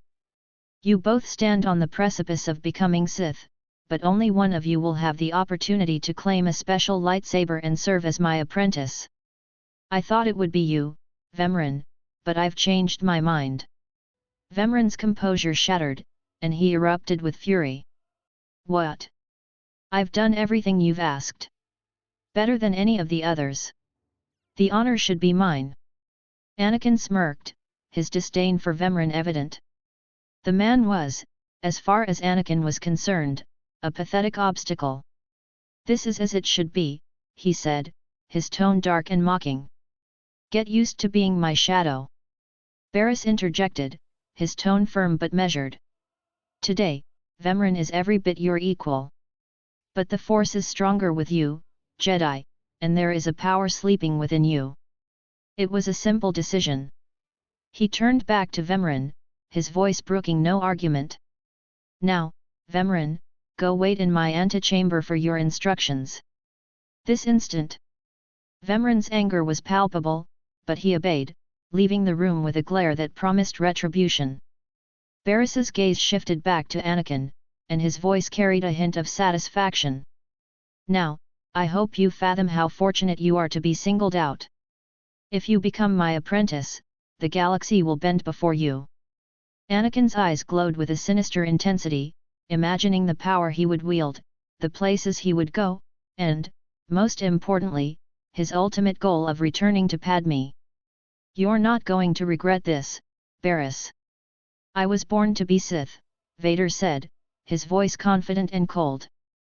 Barriss nodded approvingly. "Very good. Now, the lightsaber you will seek is old and powerful. It is housed in a forbidden cavern in the tomb of Naga Sadow, where few Sith have ever set foot. Almost no one knows how to find the secret entrance, but there is a Twi'lek in the holding pens who was caught breaking in there." Anakin felt a flicker of recognition. He might know the Twi'lek Barriss referred to and hoped she wouldn't be as talkative now as she had been with the jailer. Barriss continued, his tone sharp. "I hear she is quite willful. Take her and make her show you the entrance to the Forbidden Cave." Anakin replied confidently, "I will take care of it." Barriss offered a final warning. "Other acolytes seeking to complete their trials are sent to the tomb, where Academy laws are waived. They will try to murder you. This final test will determine if you become Sith. So bolster yourself. To set foot in the tomb of Naga Sadow is to breathe in death itself. Now go, and return to me when you're done." With that, Barriss dismissed him, turning back to his chair, the conversation clearly over. Anakin marched back to the Academy prison, where his second trial had taken place. As he stepped through the blast doors, his gaze fell upon the jailer, who was shocking the blue Twi'lek captive. The sight brought him back to the reality of his mission. He had calmed down since his tense exchange with Barriss, but the bitter taste of manipulation lingered. He knew he was being played, but there was no room for defiance, not yet. His thoughts were interrupted by a sharp exclamation of pain. "Ouch! Give it a rest, will you?" the Twi'lek cried out, her voice tinged with both irritation and pain. The jailer, smirking, turned to her with a mocking tone. "I'm getting my fill of fun while I still can, slave." Then, noticing Anakin, he turned fully. "Ah, as if on cue, look who's back. Word is you might become Lord Barriss's apprentice. HRMPH. Nice work, if you can get it." He gestured toward the Twi'lek. "So, I hear you'll be relieving me of this one. She's a pain in the neck." The Twi'lek shot back instantly, her tone dripping with sarcasm. "Ha! Who's a pain in the neck? I'm the one wearing the shock collar." She finished with a deadpan expression that made Anakin suppress a faint smirk. The jailer huffed. HRMPH. Consider that a going-away present, Twi'lek. Seems you might actually be useful for something after all. This bruiser is taking you into the tomb where we caught you. The Twi'lek tilted her head, her curiosity piqued. "None of you can figure out how to activate the tomb statues to open the forbidden cavern, hey?" She crossed her arms and smirked. "You've got some kind of business in that secret Sith chamber, do you?" Her words struck a chord with Anakin. For a moment, her fiery demeanor reminded him of Ahsoka. The thought made his heart ache. He hadn't allowed himself to dwell on the horrors of Order 66 for a long time, but now the questions came rushing back. Was she safe? Did Rex? No, he told himself. He would have felt it if Ahsoka had died. He pushed the thoughts away and focused on the task at hand. Yes, Anakin replied, keeping his tone even. And I'd appreciate your help. The jailer cut in with a sneer. Don't bother being pleasant. Here, kid. He handed over a small remote. Take this shock control collar. I'll set it to a higher level. Use it enough, and she'll show you the back door to her mother's house. Anakin's stomach churned at the mere suggestion. The idea of using the remote sickened him. He silently resolved that when he was Sith, he would free her from this humiliating device. The Twi'lek straightened up, looking unimpressed but resigned. Okay, the name's Vet, she said, her tone casual. What's yours? It's Anakin Skywalker, he replied evenly. Vet raised an eyebrow, a hint of a smile tugging at her lips. Ah, maybe we'll get along. I suppose I can play tomb tour guide. A lot of work went into cracking that nut, but I did it once, I can do it again. She gave him a sideways glance. Just so we're clear, I'm officially on strike when it comes to domestic duties. Anakin's voice turned firm, his words deliberate. You'll do everything I require, and I mean everything. Vet's expression hardened, her defiance sparking again.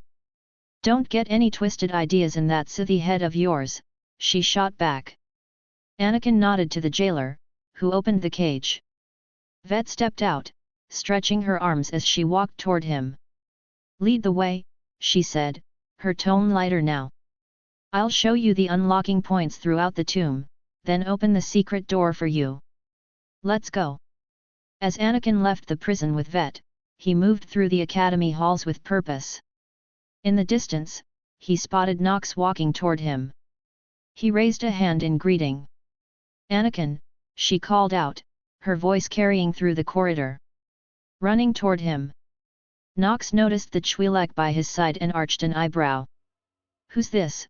She asked. Don't mind me, just a tour guide, Vet quipped with a wry smile, folding her arms casually. Anakin nodded. I'm on my final trial in the tomb of Naga Sadow, he explained. Gesturing to Vet, he added, she knows how to find the forbidden cavern and open it for me. I need to claim an ancient Sith lightsaber to become Barris's apprentice. Nox's eyes lit up with interest. That's great to hear. I'm also on my final trial, or about to figure out what it is, anyway, she replied. Her smile turned wicked.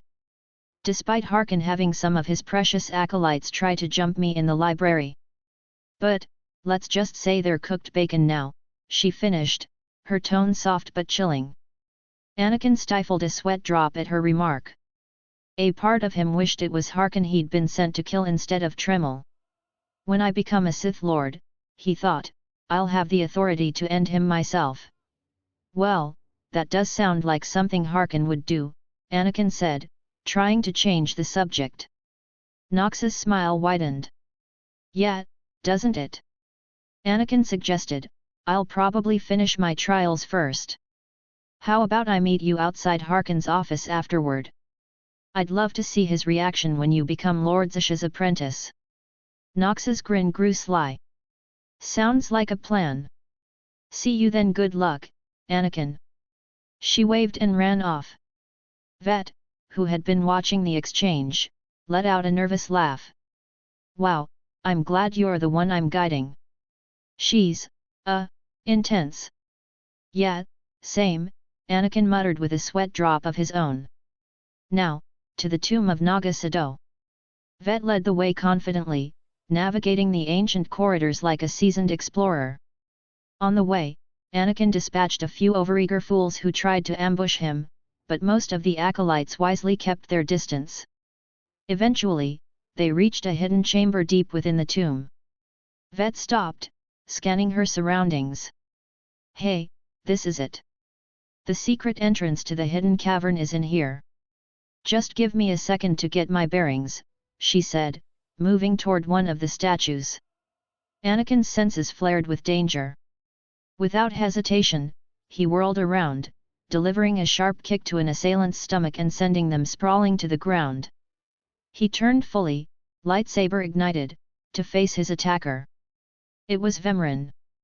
The rival acolyte rose quickly, warblade in hand, his expression twisted with frustration and desperation. Anakin could see the plan forming in his mind. Vemren had likely intended to stab him in the back, then force Vet to open the secret cavern. Vemren sneered, his voice dripping with mockery. Take your time, slave. Just have the entrance uncovered by the time I finish killing your new master. Anakin glared at Vemren, his expression hard as stone. Nothing of the sort. Fitting that you meet your end in a tomb, Vemren, he said, his voice cold and deliberate. Vemren's face twisted in pure hatred, his eyes burning with fury. His voice dripped venom as he spat, my passions run deeper than yours. I am the true essence of what it is to be Sith. My legacy has suffered long enough. After today, you will be forgotten. It ends here and now. Anakin's lips curled into a smirk, his tone sharp and icy. You will try, he replied, igniting his lightsaber. The vibrant blue blade hummed to life, cutting through the still air as he launched into a barrage of powerful attacks. Each swing was swift and forceful, his strikes a blur of motion. Despite his confidence, Anakin held back just enough to prolong the fight. He wanted to enjoy this moment, to let Vemren struggle against the inevitable. Vemren gritted his teeth, meeting the onslaught with his warblade. He dodged a strike and leapt back, quickly summoning nearby stones with the force. With a roar of effort, he hurled them toward Anakin. But Anakin merely laughed a low, unhinged sound that echoed in the tomb. With blinding speed, he struck the rocks midair, his lightsaber reducing them to harmless dust. Vet, realizing the intensity of the duel, wisely moved to the side, keeping a safe distance from the clash. Vemren bellowed a war cry, his rage boiling over. Channeling his anger and hatred, he surged forward with a flurry of strikes. Each attack was driven by raw emotion, but Anakin blocked and countered every blow with unnerving precision. As Vemren's fury reached its peak, Anakin executed a calculated counterattack. With the butt of his lightsaber, he struck Vemren squarely in the head, sending him sprawling to the ground. Before Vemren could recover, Anakin kicked him in the head, the force of the blow leaving him dazed. In an instant, Anakin raised his hand, and an invisible force gripped Vemren, lifting him into the air. Anakin's eyes blazed as he hurled Vemren to the ground with a powerful force push. The impact was brutal, and Vemren coughed up blood as he struggled to breathe. Leaping high, Anakin arced his lightsaber downward in a stabbing motion. He landed with precision, impaling Vemren's left arm, disarming him of his warblade. Without hesitation, Anakin pressed the blade of his lightsaber inches from Vemren's throat. Vemren groaned in pain, his body trembling as he accepted his defeat. Becoming Barris's apprentice was my destiny. Did I come this far and overcome such adversity, only to be proven unworthy? He rasped. Anakin's voice dripped with malice, his smirk twisted into a sadistic grin. I've waited a long time to put you in your place. Consider this killing you was easy. Dalgis sends his regards, he said darkly. Vemren's eyes burned with defiance as he spat, "Du? Then do it. Finish me." Without a moment's hesitation, Anakin delivered a savage strike, slashing Vemren's throat. The lightsaber cauterized the wound instantly, silencing Vemren forever. Rising to his full height, Anakin deactivated his lightsaber, clipping it back to his belt. He dusted off his robes and pulled his hood over his head. His glowing Sith eyes pierced the dim light of the tomb, radiating menace. Vet approached cautiously, her voice filled with awe. "Wow, nice work," she said, clearly impressed. Anakin glanced at her, his tone neutral. "Glad to impress you." Vet moved toward the wall, examining the statues. "The secret entrance is right here," she said, touching a hidden mechanism. The statues rotated, pulling the wall open to reveal the hidden cavern. You're welcome," Vet added with a hint of sarcasm. Anakin gave her a rare smile. "You've been most helpful," he replied. Vet brightened at the acknowledgement. "It's nice to be appreciated." "Thanks." Anakin strode into the cavern, his determination unwavering. The chamber was adorned with statues of ancient Sith knights holding warblades, their menacing presence casting long shadows. Ascending the stairs, Anakin approached the casket of Naga Sadow. With a wave of his hand, he opened it, revealing an ancient lightsaber. He summoned it into his grasp and ignited the crimson blade, its glow illuminating the room. Twirling the weapon with practiced ease, he nodded in satisfaction before clipping it to his belt. Leaving the tomb, his Sith eyes glowed brighter, filled with resolve. Anakin's Sith eyes glowed intensely, the fiery light reflecting his deepening connection to the dark side. He had passed the Sith trials and was now a true apprentice. Every step he took back to Darth Barris's chambers echoed his victory. The blast doors slid open, revealing Barris standing with his arms crossed. His mask concealed any expression, but his voice carried a mix of approval and authority. "I am beside myself," Barris began. "Not only did you get the Twi'lek to cooperate, but you completed the task and claimed the ancient lightsaber. Vemran was not in my chambers as instructed. I take it he sought to stop you and claim the ancient weapon as his own." Anakin's reply was cold and matter-of-fact. "He tried and failed. Vemran was nothing if not consistent," he said. Barris nodded, his tone turning to a dark sort of praise. "Bravo! I see you may indeed become one of the strongest Sith in the galaxy. Your trials are over. You are now my apprentice." Anakin's response carried a sharp edge. "It took you long enough," he quipped. Barris's tone hardened slightly. "Mind your tone, young initiate. This is only the beginning. With you as my right hand, we shall strike fear into the Empire's enemies." He paused for emphasis. "I must convene with the Emperor and inform him of your progress. This shuttle pass will take you to Dromund Kaas. Meet me at the Citadel there." Anakin smirked. "Tell the Emperor I said hello." Barris chuckled dryly. "I'm sure he'll be thrilled. Take the Twi'lek slave as my gift. Do with her as you wish. If she'll be of use, by all means, take her with you to Dromund Kaas. Now go, I have work to do." Anakin gave a curt nod before leaving. He made his way to Harkon's office, waiting for Nox to arrive. It wasn't long before she appeared, a massive creature lumbering behind her. Anakin raised an eyebrow, his curiosity clear. "Totally something normal to walk with a monster," Vet said with a sweat drop. "Oh, Anakin, you actually waited for me?" Nox asked, her tone feigning surprise. Anakin rolled his eyes. "That surprises you?" Nox smirked. "No, not really. I know you love me." She winked. "Geez, I'm messing with you." Anakin pointed at the giant creature. "Who's that?" "Oh, him? Well, it's a long story. He's my monster now. His name's Kemval. He's a Dasaid warrior," Nox explained. "Ready for the show?" "By all means. I paid good money for a front row seat," Anakin joked. "Good thing I brought snacks." Vet chimed in, pulling out a bag of popcorn from seemingly nowhere. Anakin blinked and deadpanned, "I'm not even going to ask where you got that." Vet grinned. A true pirate never reveals her secrets. Nox led the way into the chamber, Kemval following closely. Anakin and Vet trailed behind, both eager to witness what would unfold. Inside, Fawn Alf was in the middle of a heated conversation with Harkon. "I'm telling you, Overseer, it cannot be done. I went into the tomb, I saw the Dasaid across the chasm, but I couldn't get to it." Fawn exclaimed. Harkon growled. "But the map, The map. Lord Zish is adamant she will not take an apprentice without the map. Fawn shook his head. I'm telling you, Lord Zish wants the impossible. No one is ever going to get that map.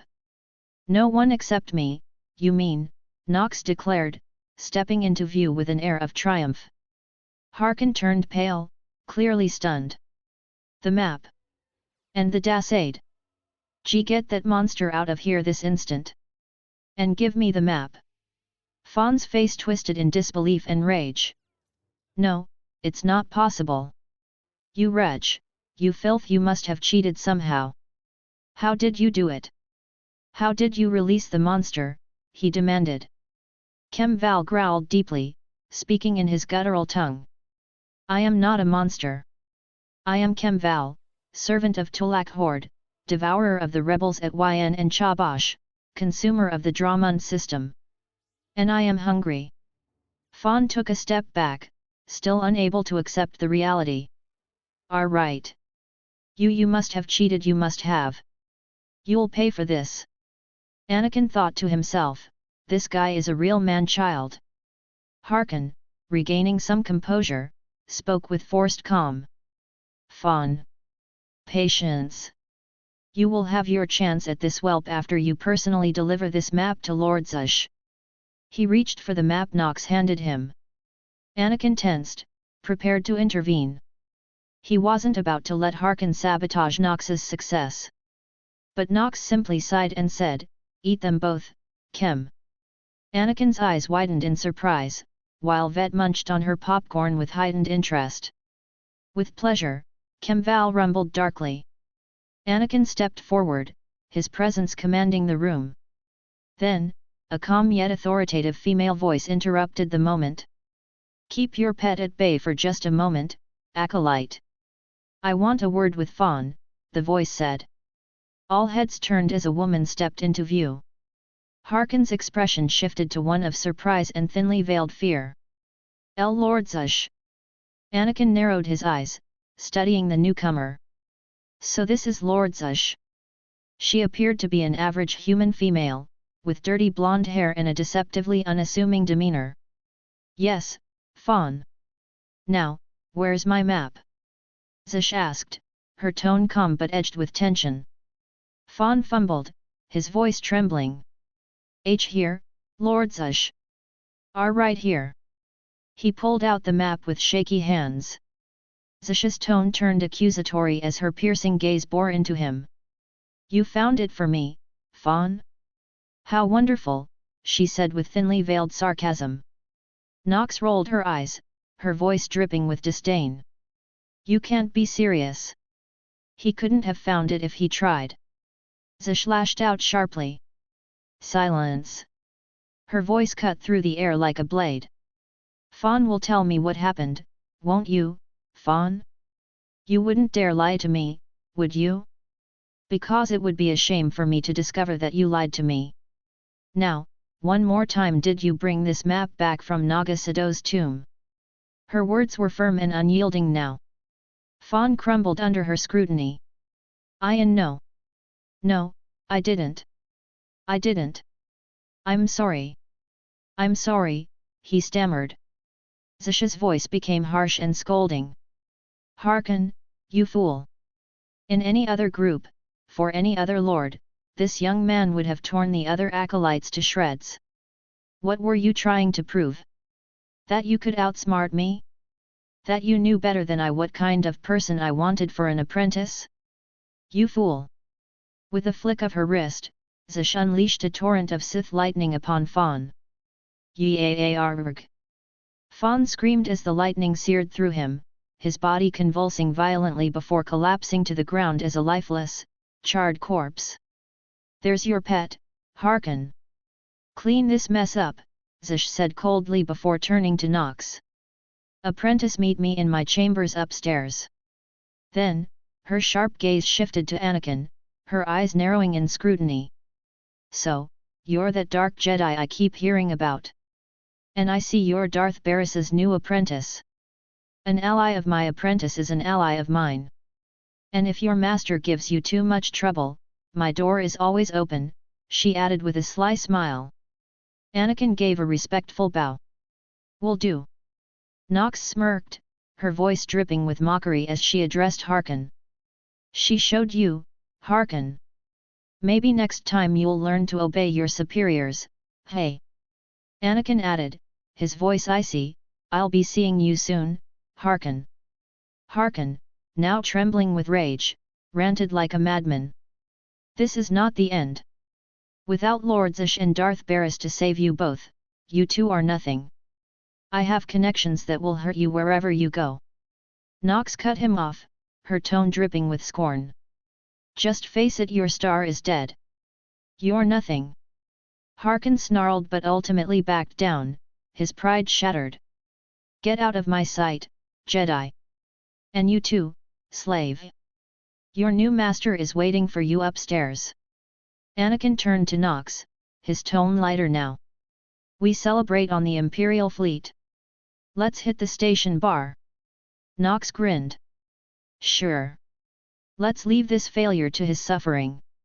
We're both Sith apprentices now. They left together, their steps full of purpose. Time skip. On the Imperial fleet, Anakin was with Vet. Before heading to celebrate, Vet stopped him. She looked thoughtful, clearly wanting to talk first. I told Nox we'd be back, Anakin said, giving her his full attention. Vet began hesitantly. So, hey, I've been. Vet spoke hesitantly, her tone tinged with cautious hope. I've been thinking, maybe you want to take this shock collar off? You know, as a sign of thanks for my hard work on Korriban. Not that I don't enjoy the perpetual fear of electrocution, she finished with a wry smile. Anakin had already planned to remove the collar as soon as they left Korriban, so her request wasn't unexpected. She's earned it, he thought. You've earned it, Vet. I'll remove it, he replied, his voice firm yet sincere. Vet's face lit up in surprise. Wow, now I feel stupid for not asking sooner. Anakin approached her carefully, unlocking the collar with precision. It fell to the ground with a dull clink. Vet instinctively rubbed her neck, the realization of her newfound freedom dawning on her. Don't worry, she said quickly, her voice tinged with a mix of humor and relief. I'll try not to give you a reason to slap that thing back on. Anakin's expression hardened slightly as he clarified, neither the collar nor your slavery were my idea. His tone carried a hint of regret, as though distancing himself from the darker aspects of the Empire. Vet nodded, her expression softening. I hear you. Just another day in the life of the Empire, hey? Well, I'm not in prison or collared anymore, and the weather's, well, still sort of miserable, but I'll take it. So, what happens now? Anakin allowed a rare grin to cross his face. You and me, working together. Taking down the galaxy. What do you think?